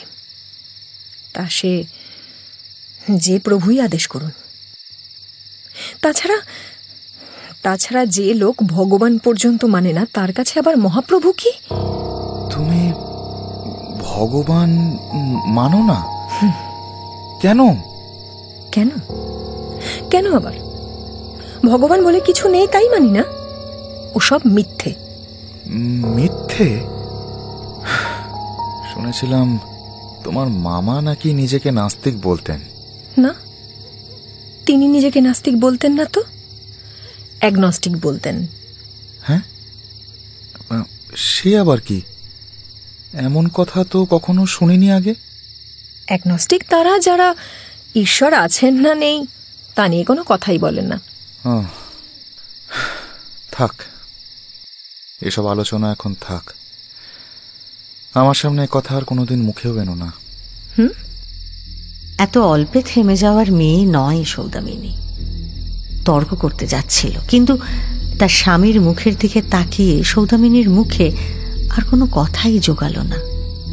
কারো মুখ থেকে ভগবান বিরোধী কথা শুনলে মানুষে এত দূর কষ্ট পেতে পারে এ ধারণাই ছিল না সৌদামিনীর। ঘনশ্যামের পাণ্ডুর ফ্যাকাশে ছাইয়ের মতো সাদা মুখখানা দেখে সেদিনের মতো থেমে গেল সৌদামিনী। মনে মনে সেও কম ব্যথা পেল না। মাথা নিচু করে মাদুর পাততে চলে গেল সে, কিন্তু ঘরের কোণে গিয়ে চুপ করে দাঁড়িয়ে রইল। মাদুরটা তো এখানেই থাকতো, আজ আবার কি সেটা সরিয়ে নিয়ে গেছে? কার দরকার পড়ল? এদিক ওদিক তাকিয়ে মাদুর খুঁজছিল সৌদামিনী। মাদুরটা নেই বুঝে? তো তাতে কি হয়েছে? এই তোষকটা পেতে শুয়ে পড়ো। না না, ওটা তোমার বিছানায় পাতা আছে, তুমি শো, আমি খুঁজে নিয়ে আসছি। আহা, এত রাতে আর মাদুর খুঁজতে যেতে হবে না, আর সেটা ভালো দেখায় না। তুমি এসো, এদিকে এই তোষকটা ধরো তো। আরে ধরো বলছি। হ্যাঁ, যাও, এবার এটা পেতে শুয়ে পড়ো। আমার এই চাদরেই দিব্যি হয়ে যাবে। ঘনশ্যামের কণ্ঠে বিদ্রুপের লেশ অবধি ছিল না, কিন্তু তবু যেন তার কথাটা শুনেই সৌদামিনীর বুকে আজ কান্না মোচড় দিয়ে উঠল। হাত পেতে তোষকটা নিল ঠিকই, তবে ঘুম তার এলো না। স্বামীর কথাটা যেন অপমানের শুল হয়ে তার বুকে এসে বিঁধল। তোষকটায় শুতেই কান্নার ঢেউ যেন তার গলা পর্যন্ত ফেনিয়ে উঠল। চোখের জলে গোটা রাতটা কেটে গেল। যন্ত্রণা আর অভিমানে ভরা মুখটা নামিয়ে সকাল হতে না হতেই ঘর থেকে পালিয়ে যাচ্ছিল সৌদামিনী। পিছন থেকে ঘনশ্যাম ডাকলো তাকে। আজ এত ভোরে উঠলে যে? ঘুম ভেঙে গেল, তাই বাইরে যাচ্ছি। বলছি, আমার একটা কথা শুনবে? তোমার কোন কথাটা আমি শুনি না? আচ্ছা বেশ, তবে একটু কাছে এসে বসো। আমি তো কালা নই, যা বলবে বলো, এখানে দাঁড়িয়েই শুনতে পাবো। আরে পাবে না গো, পাবে না, এখানে এসো। আরে এসোই না। হ্যাঁ, এই তো লক্ষ্মী মেয়ের মতো কাজ। আচ্ছা বেশ, যারা ভগবান মানে তারা কি বলে জানো? তারা বলে স্বামীর কাছে কিছুতেই মিথ্যে কথা বলতে নেই। জানো এটা? কিন্তু যারা ভগবান মানে না তারা বলে কারো কাছেই মিথ্যে বলতে নেই। বটে। আচ্ছা তাই যদি হয়, তাহলে অত বড় মিথ্যে কথাটা কাল কি করে মুখে আনলে বলো তো? কি করে বললে যে তুমি ভগবান মানো না? মিথ্যে তো বলিনি, যা সত্যি তাই তো বললাম। আচ্ছা, আমাকে আটকে রাখলে কেন? আর কোন কথা বাকি আছে? হ্যাঁ আছে। আসলে আজকে মায়ের কাছে একবার মাপ চেয়ে নিও। মাপ চাওয়াটা কি ছেলে খেলা নাকি? না, এটা তোমার কর্তব্য। ও তাই নাকি? তা তোমাদের ভগবান বুঝি বলেন যে নিরপরাধ সে গিয়ে অপরাধীর কাছে ক্ষমা চেয়ে তার কর্তব্য পালন করুক? ভগবানের নাম নিয়ে তামাশা করতে নেই, এ কথা ভবিষ্যতে কোনো দিনও যেন আর মনে করিয়ে দিতে না হয়। দেখো সৌদামিনী, আমি তর্ক করতে ভালোবাসি না। মায়ের কাছে ক্ষমা চাইতে না পারো, তার সঙ্গে আর কখনো কোনো বিবাদ করতে যেও না, কেমন? এই কথা বলার কারণটা জানতে পারি কি? না, এত কারণের কোনো দরকার নেই। নিষেধ করা আমার কর্তব্য, তাই নিষেধ করে দিলাম। ও তাই বুঝি? তা কর্তব্য জ্ঞান কি শুধু তোমাদেরই আছে, আমার নেই? আমিও তো মানুষ। তাহলে গুরুজনদের সঙ্গে বিবাদ করাই বুঝি তোমার কর্তব্য? আমার কর্তব্যটা যদি তোমাদের ভালো না লাগে, আমাকে বাপের বাড়ি পাঠিয়ে দিও। দেখো, আমি থাকলেই যে বিবাদ হবে এ কথা আমি বেশ বুঝতে পারছি। বেশ, তাই যদি হয় তাহলে তুমি যেদিন ইচ্ছে বাপের বাড়ি যেও, আমাদের কোনো আপত্তি নেই। কথাটা বলেই ঘনশ্যাম ঘর থেকে চলে গেল। সেখানেই ধপ করে বসে পড়ল সৌদামিনী। যে স্বামীর জন্য এত কাণ্ড ঘটে গেল, সেই মানুষটাই তাকে বুঝল না। যার জন্য করি চুরি সেই বলে চোর। সমস্ত সকালটা আকুল হয়ে রইল সৌদামিনী। তাহলে সত্যিই কি সে তার মায়ের কাছে ফিরে যাবে? মামা থাকলে দ্বিতীয়বার আর ভাবতে হতো না, কিন্তু মা কি তাকে মেনে নেবেন? কি করবে সে? ভাবতে ভাবতে সকাল গড়িয়ে দুপুর এলো। দালানে আসন পেতে খেতে বসেছে তখন ঘনশ্যাম। সামনে শাশুড়ি ঠাকুরন এসে বসলেন। একটু দূরে ভাঁড়ার ঘরে বসেছিল সৌদামিনী। সেখান থেকে শুনতে পেল শাশুড়ি ঠাকুরন বলছেন, কাল তোমাকে আর বলিনি বাছা, আজ বলছি। এই বউ নিয়ে আমি আর ঘর করতে পারছি না ঘনশ্যাম। কাল কি হয়েছে সব শুনেছ নিশ্চয়ই? হ্যাঁ মা, শুনেছি। তাহলে এর একটা বিহিত করো দেখি। হ্যাঁ,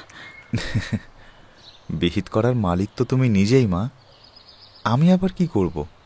তা কি আর পারিনি বাছা, একদিনেই পারি। এত বড় ধরি মেয়ে, আমার তো বাবা বিয়ে দিতে ইচ্ছে ছিল না।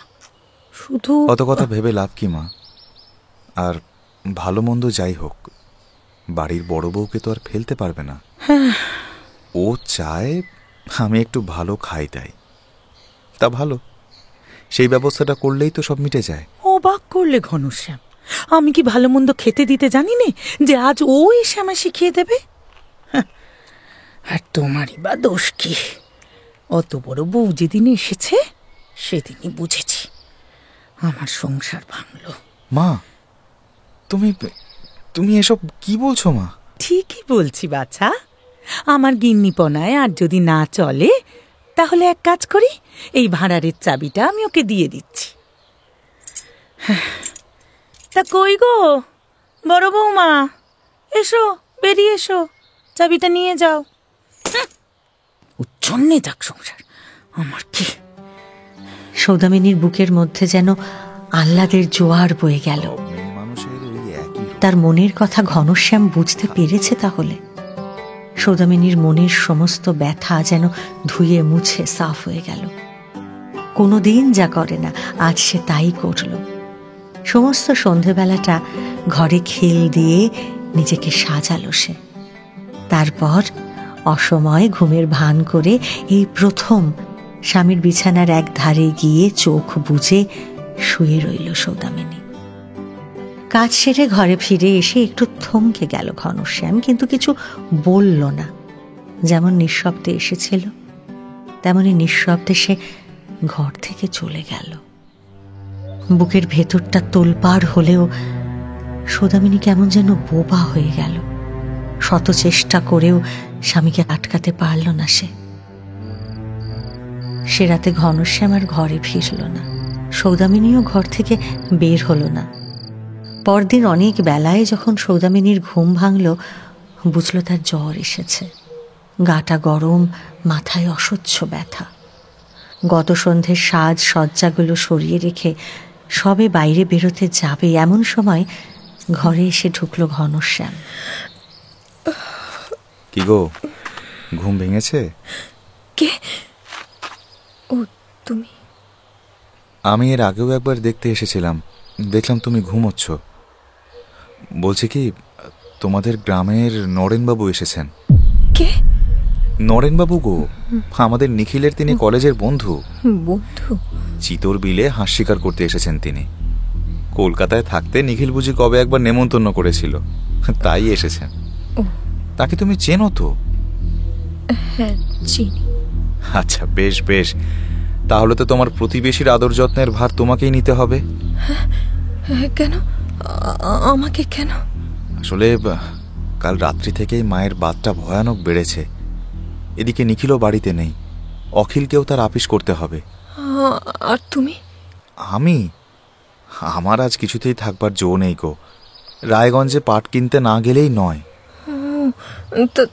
তা কখন ফিরবে? আজ আর মনে হয় ফিরতে পারবো না গো। ফিরতে ফিরতে সেই কাল সকাল। কাল সকাল? তাহলে তাহলে তাঁকে অন্য কোথাও যেতে বলো।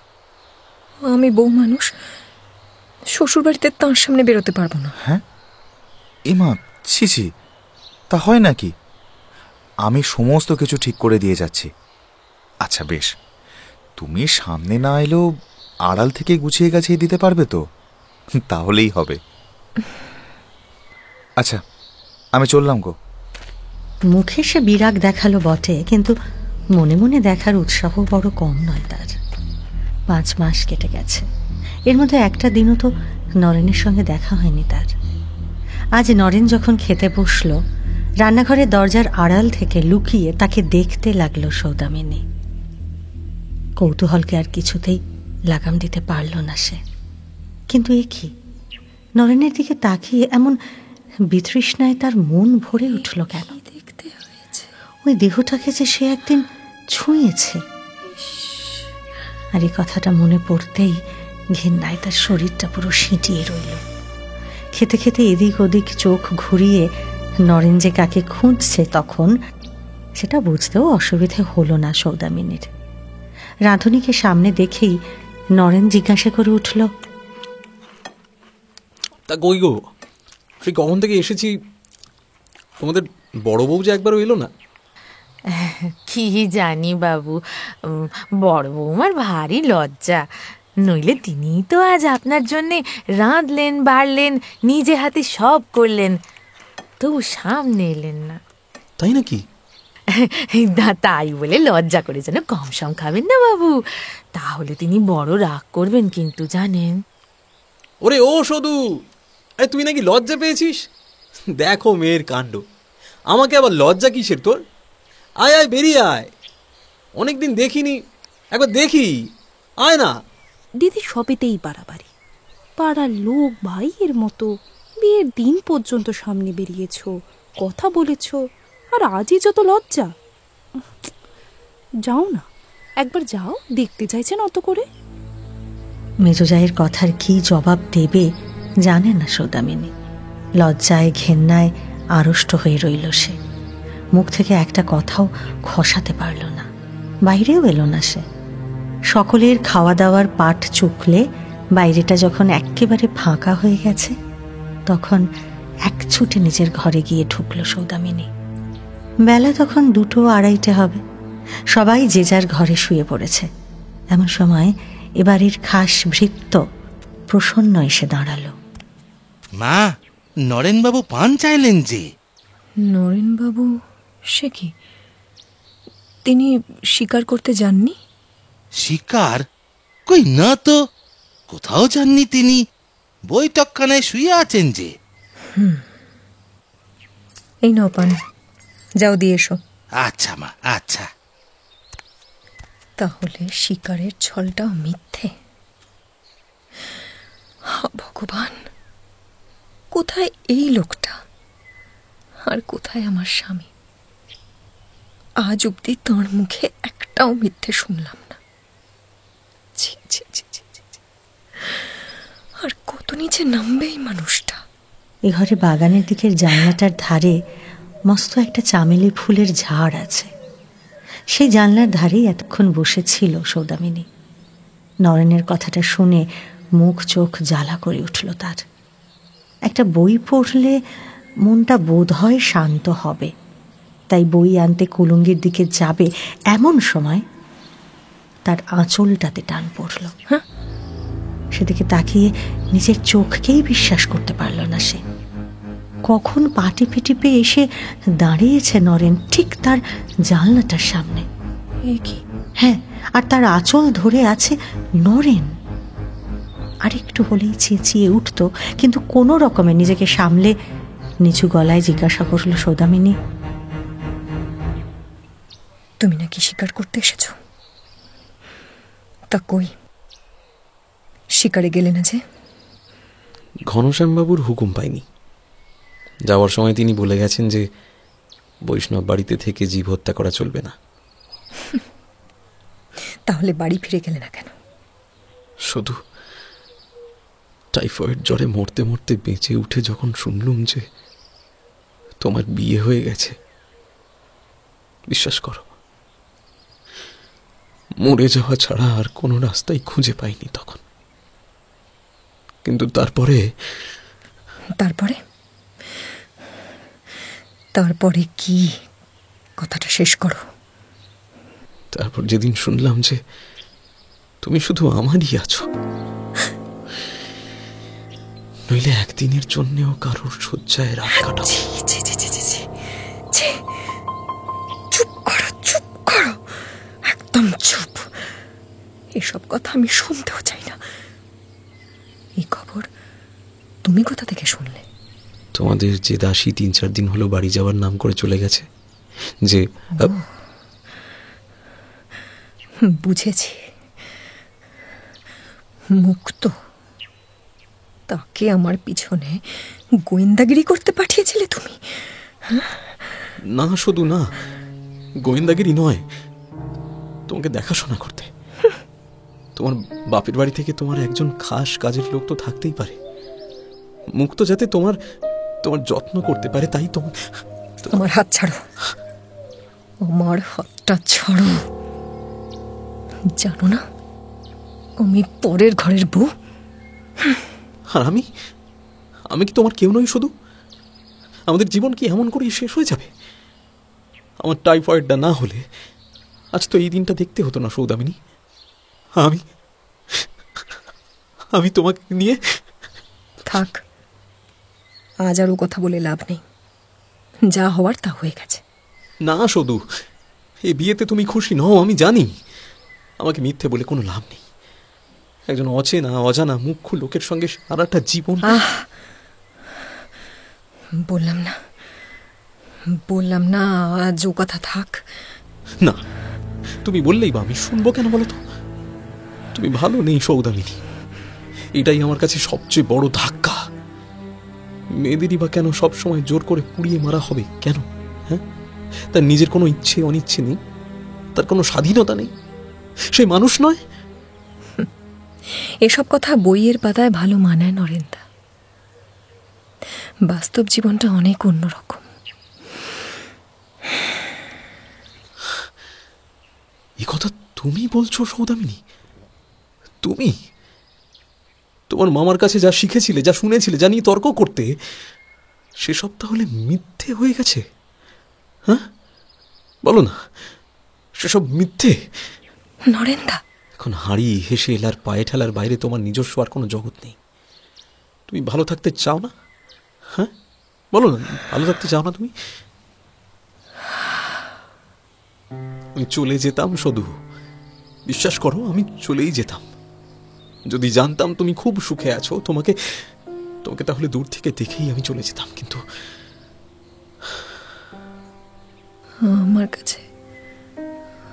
আমার কাছে কি চাও তুমি?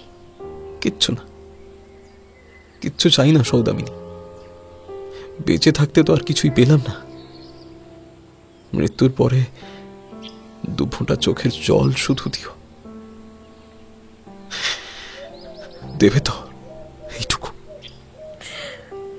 চুপ করে বসে রইল সৌদামিনী। তার 2 চোখ বেয়ে টপ টপ করে জল পড়ছে। নরেনের চোখের জলটাও সে টের পাচ্ছে। এ গলায় আর যাই হোক, কোনো মিথ্যে নেই, তার কান্নায় কোনো পাপ নেই। নরেনের হাত থেকে নিজের হাতটা ছাড়িয়ে নিতে পারল না সৌদামিনী। সে হাতের কোনো অসম্মান তো করেনি নরেন, শুধু আলতো করে ধরে থেকেছে। মাঝে মাঝে তার দীর্ঘশ্বাসটা পড়ছে এসে সেই হাতে।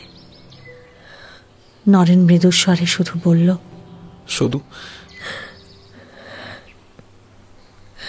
বলো নরেন্দা, শুনছি। আমাদের এই সব শাস্ত্রগুলো আসলে মেয়েদের জড়পিণ্ড করে রেখে দিয়েছে। এ কথা তুমিও তো বলতে সৌদামিনী, বলো, বলতে না?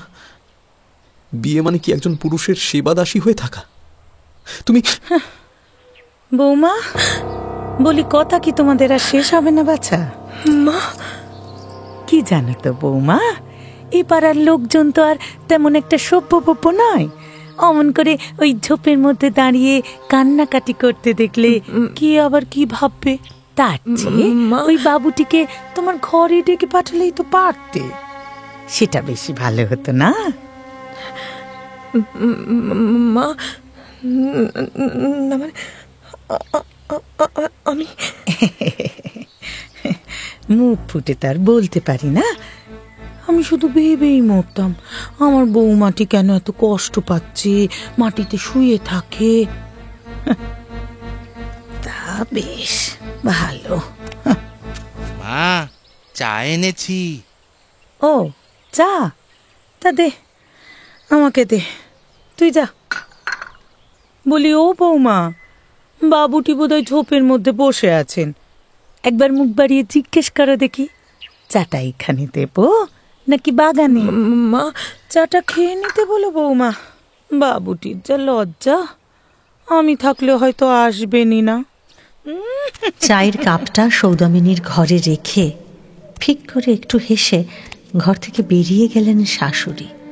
আড়ষ্ট হয়ে দাঁড়িয়ে রইল সৌদামিনী। তার জিভ যেন নিঃসাড় হয়ে গেছে, হাত পা অবশ হয়ে গেছে, মাথাটা টলছে যেন, বুদ্ধি যুক্তিগুলো তার যেন কিছু কাজ করছে না। টলতে টলতে মেঝের ওপর শুয়ে পড়ল সে। গায়ের ঘামে মাটিটা একেবারে ভিজে গেল। সারা বিকেলটা ওইভাবেই পড়ে রইল সৌদামিনী। কেউ তার ঘরে এলো না, এমনকি সন্ধেবাতি দিতেও কেউ এলো না। রাত প্রায় তখন 8টা হবে। বাইরে থেকে ঘনশ্যামের গলা শুনতে পেল সৌদামিনী। কই গো? তিনি তোমার ব্যথা কেমন আছে? আজ যে আসবেন না বলেছিলেন। ঘনশ্যাম, তুমি ফিরে এসেছো বাবা? কে জানে কি অনর্থ যে আজকে ঘটবে। হ্যাঁ রে প্রসন্ন, বলছি নরেনবাবুর যে 2-3 দিন থাকার কথা ছিল, আজই তিনি চলে গেলেন কেন রে? জানিস কিছু? আজ্ঞে না বাবু, আমি তো। ঘনশ্যাম, আচ্ছা হাত মুখটা ধুয়ে একটু আমার কাছে বসো তো বাবা, কথা আছে। হ্যাঁ মা, যাই। শাশুড়ির যে এক মুহূর্তও দেরি সইবে না সে কথা জানে সৌদামিনী। স্বামীর নিষ্ঠুর আঘাতটা তার ওপর কখন নেমে আসবে সেই প্রতীক্ষাতেই কাঠের মতো পড়ে রইল সে। কিন্তু আশ্চর্য মানুষ এই ঘনশ্যাম। কাপড় চোপড় ছেড়ে অন্য দিনের মতোই প্রসন্ন মুখে স্নান আহ্নিক করতে বেরিয়ে গেল। খাওয়া দাওয়া মিটিয়ে ঘরে এসে নীরবে শুয়েও পড়ল, একটা কথাও বলল না। পরদিন সকাল থেকে একটা অদ্ভুত ব্যাপার দেখতে পেল সৌদামিনী। কেউ তাকে কোনো কাজে হাত দিতে দিল না। মেজোজা রান্নাঘরে ঢুকতে দিল না তাকে, কাজের লোকেরা পুকুর ঘাট থেকে জল আনতে দিল না। সব নাকি শাশুড়ির বারণ, অথচ তার স্বামীর মুখে সেদিনও কোনো কথা নেই, যেন কিছুই শোনেনি সে। বরাবরের মতো প্রসন্ন মুখেই কাজে বেরিয়ে গেল ঘনশ্যাম। ঘটনাটা ঘটল স্নানের আগে। পুকুর ঘাটে যেতে গিয়ে শাশুড়ির গলা শুনতে পেল সৌদামিনী। দুদিন বলে একেবারে 5 দিন পরে ফিরলি মুক্ত? কি ভেবেছিস কি তুই? এমন করে তুই কাজ রাখতে পারবি? আমার পটলের জ্বরটা কিছুতেই, আর আমি কি করব বলুন মা? ছেলের জ্বর না কমলে আমি আসি কেমনে? এইবার ফেরা হয়েছে, এখন যে কেন ফিরেছে সে কথা কি আর জানি না। 5 দিন পরে যাবো আমি, আর কোথাও না হোক মায়ের কাছে চলে যাব আমি। মা, দোপা হয়েছে। তুমি কি বাবুর জামা কাপড় কাচতে দেবে বলেছিলে? হ্যাঁ হ্যাঁ, এই যে দিচ্ছি, দাঁড়া। ঘনশ্যামের ময়লা জামাগুলো কাচতে দেওয়ার আগে তার পকেটে কিছু আছে কিনা দেখতে গিয়ে সেখান থেকে একটা পোস্ট কার্ড বেরিয়ে এলো। চিঠি মায়ের? 5 দিন আগে চিঠিটা পাঠিয়েছেন সৌদামিনীর মা। আমি তো এখনো সে চিঠি হাতে পায়নি। সে পড়তে গিয়ে মাথায় আকাশ ভেঙে পড়ল তার। সৌদামিনীর মামা বাড়িতে ভয়ানক বিপদ ঘটেছে। শুধু রান্নাঘরটা ছাড়া আর সব পুড়ে ছাই হয়ে গেছে। সে ঘরেই কোনো মতে মাথা গুঁজে রয়েছেন সৌদামিনীর মা। এমন সময় দরজা খুলে ঘরে ঢুকল ঘনশ্যাম। হে কৃষ্ণ করুণা সিন্ধু দীনবন্ধু জগৎপতে। আমি বেরোচ্ছি, বুঝেছো? আমাদের বাড়ি যে পুড়ে গেছে জানো তুমি? কোথায় শুনলে? এই চিঠিটা আমার নামে এসেছিল, এটা নিজের পকেটে রেখে দিয়েছো তুমি, আমাকে দেখতে পর্যন্ত দাওনি। আসলে ভেবেছিলাম আর কদিন পরে বলবো। এসব দেখে শুধু শুধু মনে কষ্ট পাবে, আর তাছাড়া কিছু তো করতেও পারবে না এখন। কদিন পরে বলবে? কদিন পরে বলবে, তাই না? হ্যাঁ, আমরা নাস্তিক বলে আমাদের তুমি ঘেন্না করো, ঘেন্না। জানি আমি সে কথা। না না, কি বলছো? কিন্তু যারা লুকিয়ে পরের চিঠি পড়ে, আড়ালে গোয়েন্দাগিরি করে বেড়ায়, তাদের আমরাও ঘৃণা করি। হ্যাঁ হ্যাঁ, ঘৃণা করি। আর তোমাদের বাড়ি শুদ্ধ লোক ঠিক এইরকমই। শুধু এইরকমই। আমাকে মাফ করো তুমি। আমি কিছু লুকোতে চাইনি। তুমি শুধু শুধু দুঃখ পেতে। এইবার বুঝেছি বাড়ি শুদ্ধ লোককে আমার পিছনে স্পাই করে লাগিয়ে রেখেছো তুমি, তাই না? হ্যাঁ, তাই না? জানো, ইংরেজ মহিলারা এমন স্বামীর মুখ পর্যন্ত দেখে না, জানো তুমি সেটা? কি বলছো তুমি সৌদামিনী? তোমরা আমাকে তিল তিল করে মারবে, এ আমি হতে দিতে পারবো না, কিছুতেই না। আমি তোমার বিবাহিতা স্ত্রী, তোমাদের বাড়ির সেবাদাসী নই। আমার মামার বাড়িতে এখনো রান্নাঘরটা বাকি আছে। কালই আমি সেখানে চলে যাব, কালই চলে যাব। আচ্ছা, বেশ, তোমার যাওয়াটাই উচিত। কিন্তু তুমি একটা কাজ করো, যাওয়ার আগে তোমার গয়নাগুলো রেখে যাও। না মানে, হ্যাঁ হ্যাঁ, সেগুলো কেড়ে নিতে চাও তো? বেশ, সে সবই আমি রেখে যাব, চিন্তা করো না। কেড়ে নিচ্ছি না, শুধু তোমার কিছু গয়না আমি ভিক্ষে চাইছি, ওগুলো বাঁধা দেব। আসলে আমার এখন খুব টানাটানি চলছে তো। বাধা দাও, বেঁচে দাও, সেসবে আমার কোনো দরকার নেই। এই নাও, এই নাও, এই নাও, সব নাও, সব নাও। শুধু শুধু এই দুগাছি বালা, এই দুগাছি বালা আমার মা আমাকে দিয়েছিলেন। এ দুটো আমি দিতে পারবো না। বাকি যা যা আছে সেসব তুমি শুধু নাও, নাও, নাও, এই নাও, নাও। শুধু আমি এভাবে, এই যে, এই যে, এই যে, এই বেনারসি শাড়ি, এই শাড়িগুলো, এগুলো নাও, নাও, নাও, এগুলো তো তোমরা দিয়েছিলে। নাও, নাও, নাও, এগুলো নিয়ে নাও। সমস্ত শাড়ি গয়না স্বামীর গায়ে ছুঁড়ে দিয়ে মুখে আঁচল গুঁজে সে ঘর থেকে বেরিয়ে এলো সৌদামিনী। আজ আর তার ঘরেও থাকতে ইচ্ছে করছে না। সারা রাত সে অন্ধকারে বারান্দাটায় শুয়ে রইল। কান্নার দমক আটকাতে নিজের মুখ নিজেই চেপে ধরে রইল সে। ভোরের দিকে বোধহয় ঘুমিয়ে পড়েছিল সৌদামিনী। সেই ফাঁকে কখন যে ঘনশ্যাম বেরিয়ে গেছে জানতেও পারেনি সে। ঘুম ভাঙলে ঘরে গিয়ে দেখল দু একটা গয়না বাদ দিয়ে বাকি সব নিয়ে গেছে ঘনশ্যাম। ঘেন্নায় বিতৃষ্ণায় সারাটা দিন জলস্পর্শ করল না সৌদামিনী। দুপুরবেলা তার ঘরে এসে দাঁড়ালো মুক্ত। বৌদিমণি, ও বৌদিমণি, দরজা খোলো না গো। আহ, কি হয়েছে? কি তোকে আবার কে পাঠিয়েছে শুনি? আমাকে আবার কে পাঠাবে গো? জান না বুঝি? সেই যে তিনি পাঠিয়েছেন গো, একটা চিঠি আছে। চিঠি? হ্যাঁ গো, চিঠি। ধরো ধরো, আমি যাই। কে কোথায় দেখে ফেলবে তার ঠিক নেই, আমি যাই, বুঝেছো? সৌদামিনীর হাতে একটা চিরকুট গুঁজে দিয়ে সরে গেল মুক্ত। চিরকুটটা খুলে চুপ করে বসে রইল সৌদামিনী। একে কি ভাববে সে? মেঘ না চাইতে জল। এ চিঠির সাড়া কি সত্যি সে দেবে? সেটা কি তার অন্যায় হবে, নাকি এটা তার নারীত্বের অধিকার? তার মান সম্মান অলংকার কপাল সে সব যারা জোর করে ছিনিয়ে নিয়েছে, এমনকি তার মায়ের এত বড় বিপদের কথাটা পর্যন্ত তাকে যেখানে শোনায়নি কেউ, সেই কারাগার থেকে এবার সত্যিই কি স্বাধীনতা চায় সৌদামিনী?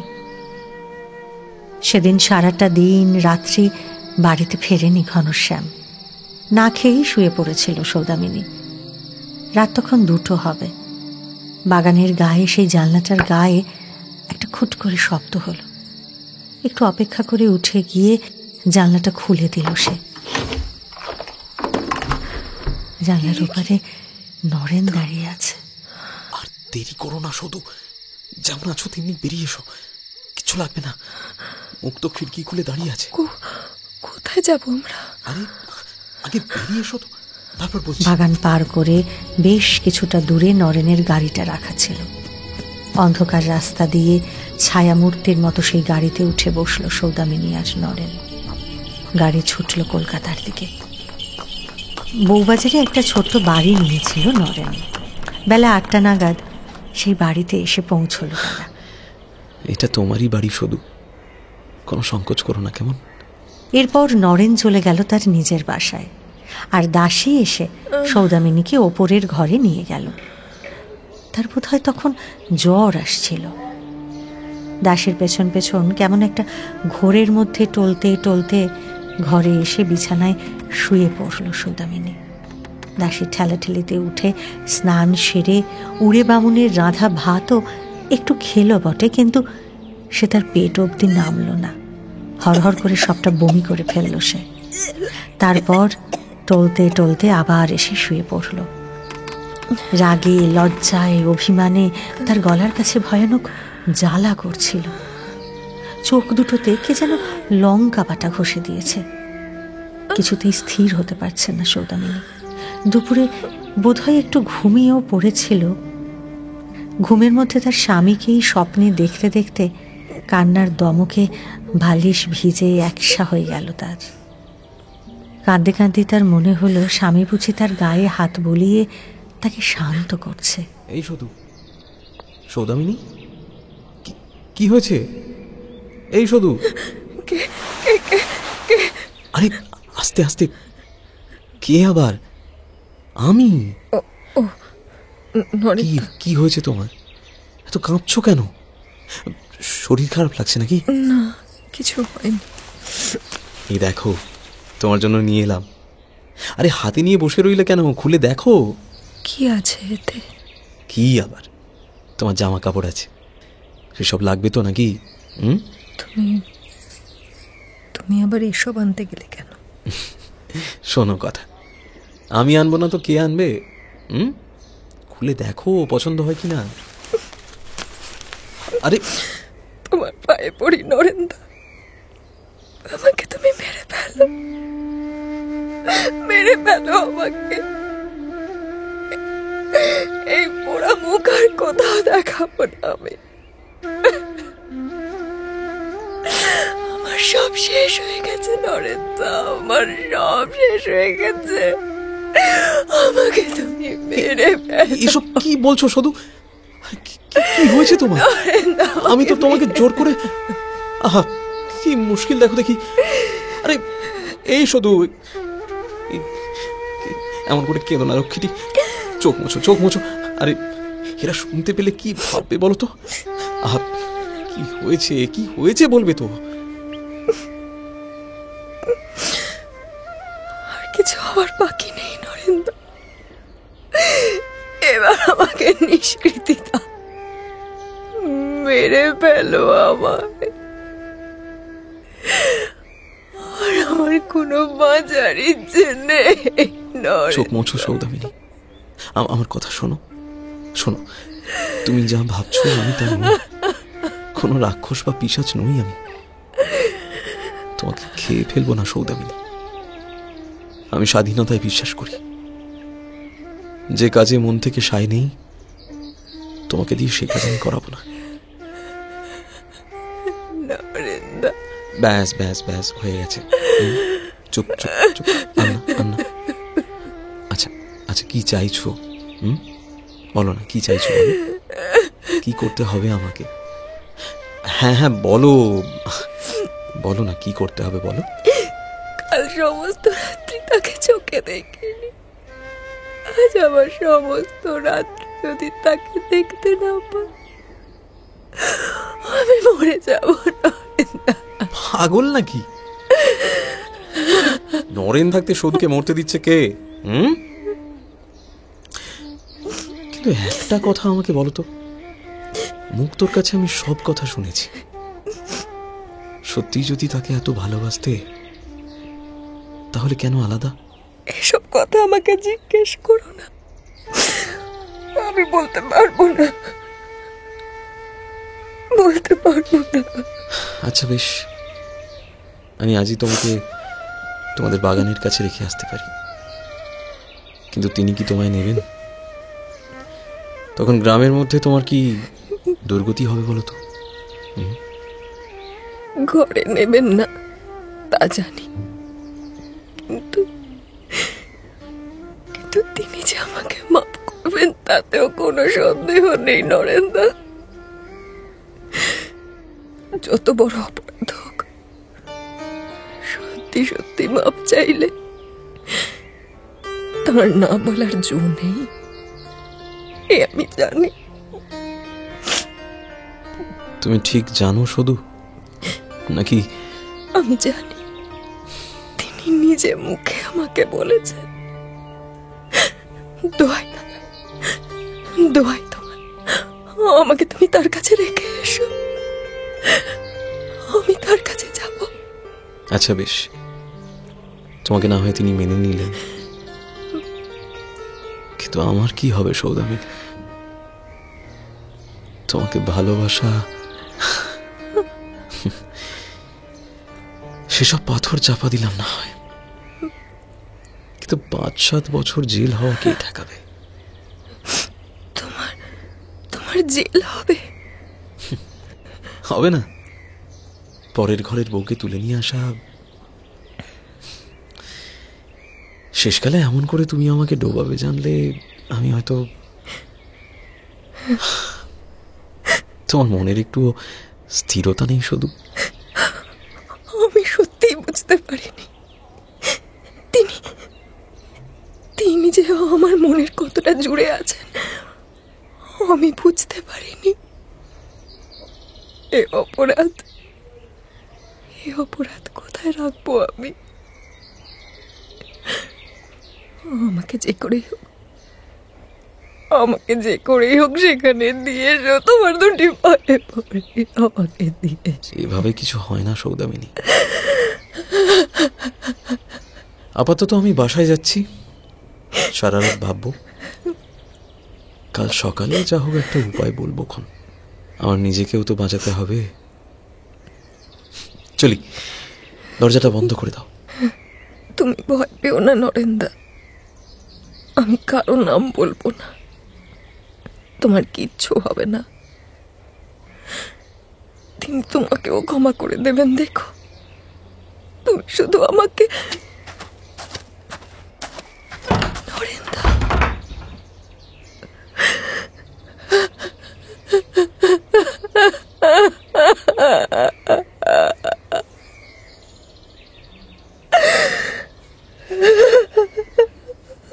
নরেন চলে গেল। রাগে, দুঃখে, হতাশায় মাটিতে পড়ে কাঁদতে লাগলো সৌদামিনী। একবার মনে হলো সে একাই পথ চিনে চিনে চলে যেতে পারবে ঠিক, আর মনে হওয়া মাত্র দরজার দিকে ছুটে যায় সৌদামিনী, কিন্তু সে দরজা বন্ধ। চাবি নিয়ে চলে গেছে নরেন। আবার সকালে এসে দরজা খুলবে। অসহায়ের মতো ঘরে ফিরে এলো সে। নরেন তার কোনো অসম্মান করেনি ঠিকই, তবে ফিরিয়ে দেওয়ার মতো কোনো উদ্যোগ নেয়নি সে। সৌদামিনীর চেয়ে তার সবচেয়ে বড় ভয় নিজেকে নিয়ে। কোনোভাবে যদি থানা পুলিশ হয় তাহলে গ্রামে তার আর ফেরার মুখ থাকবে না, বাবার জমিদারিও শিখেই উঠবে। দেখতে দেখতে 7 দিন কেটে গেল। একদিন দরজার শব্দ শুনে চমকে উঠল সৌদামিনী। ছুটে গিয়ে দেখল নরেনের সঙ্গে দাঁড়িয়ে আছে মুক্ত। এ কি মুক্ত? বৌদিমণি, এ কি চেহারা হয়েছে তোমার? আয় ভেতরে। এ কি দশা করেছো নিজের? আয় মুক্ত। তোমার যে এত অসুখ করেছে, কই আমাকে জানাওনি তো? বামুন ঠাকুরকে পাঠালে তো পারতে, সে তো আমার বাড়ি চেনে। আমার কিছু হয়নি। তাহলে এমন কঙ্কালসার হয়ে গেলে কি করে? সারাদিনে 2-4 গাল মুড়ি আর জল খেয়ে থাকলে তো এমন চেহারাই হবে বাবু। কি? দিদি ঠাকুরন কিছুতেই ভাত মুখে তোলেন না যে, আমাদের কারোর কোনো কথাই শোনেন না উনি। তুমি শুধু মুড়ি খেয়ে থাকো? আচ্ছা বাবু, আপনি যান, বরং বৌদিমণিকে আমি দেখছি। বেশ, আমি যাচ্ছি, কিন্তু তুই যদি ভাত খাওয়াতে না পারিস। বলছি তো আমি দেখছি, আপনি যান না বাবু। বেশ। রে মুক্ত, তিনি কেমন আছেন রে? বল না আমাকে, বল কেমন আছেন তিনি? বৌদিমণি, তিনি কি আর আছেন? তোমার মতোই দশা হয়েছে তার। তোর জন্যই আমার আজ এই হাল। তুই তো আমাকে। আমার কপাল বৌদিমণি, আমার কপাল আমাকে জমে ধরেছিল গো, নইলে আমি কি না। রে বাড়ির লোকজন আমাকে খোঁজে, তারা কি কিছু? না না বৌদিমণি, তারা কেউ কিচ্ছুটি জানে না গো। বাবু কিছু জানতেই দেননি।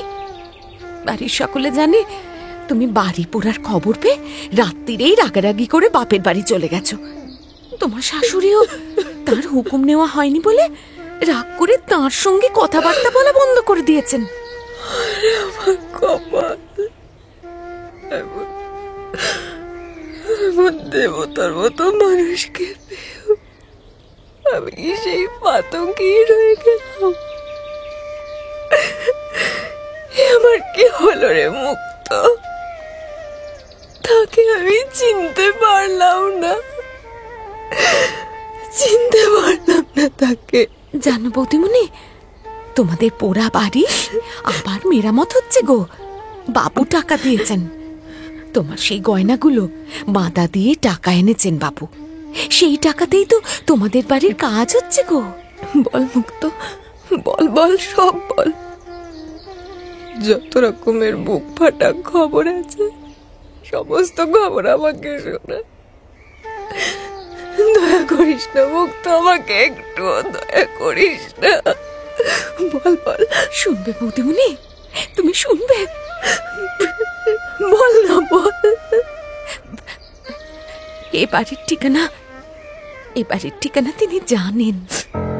কি কি কি বললি তুই? কি করে জানলেন? কি করে? মাসখানেক আগে যখন এ বাড়ি তোমার জন্যই ভাড়া নেওয়া হয়, তখন সে কথা আমি জানতুম।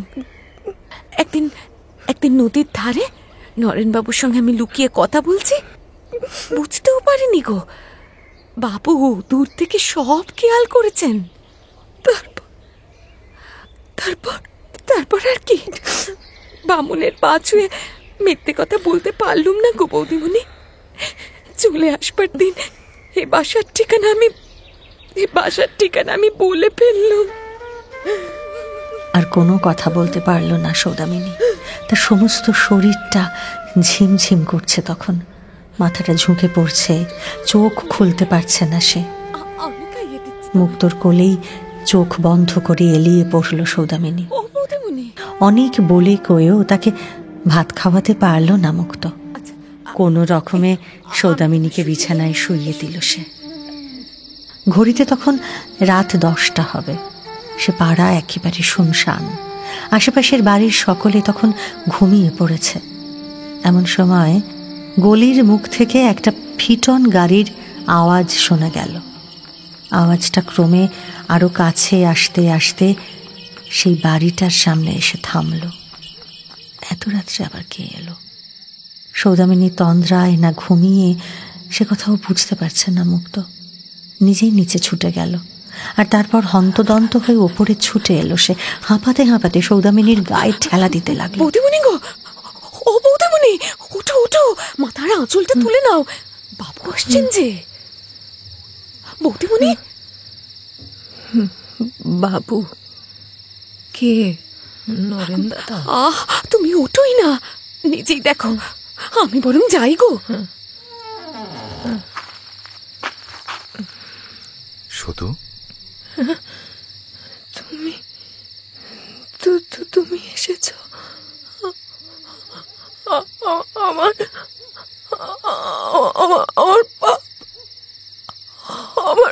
পাপ। না না, আমাকে কিচ্ছু বলতে হবে না। আমি সব জানি। আমি এও জানি যে তুমি আমারই আছো। বাড়ি চলো সৌদামিনী, আমি তোমাকে নিতে এসেছি।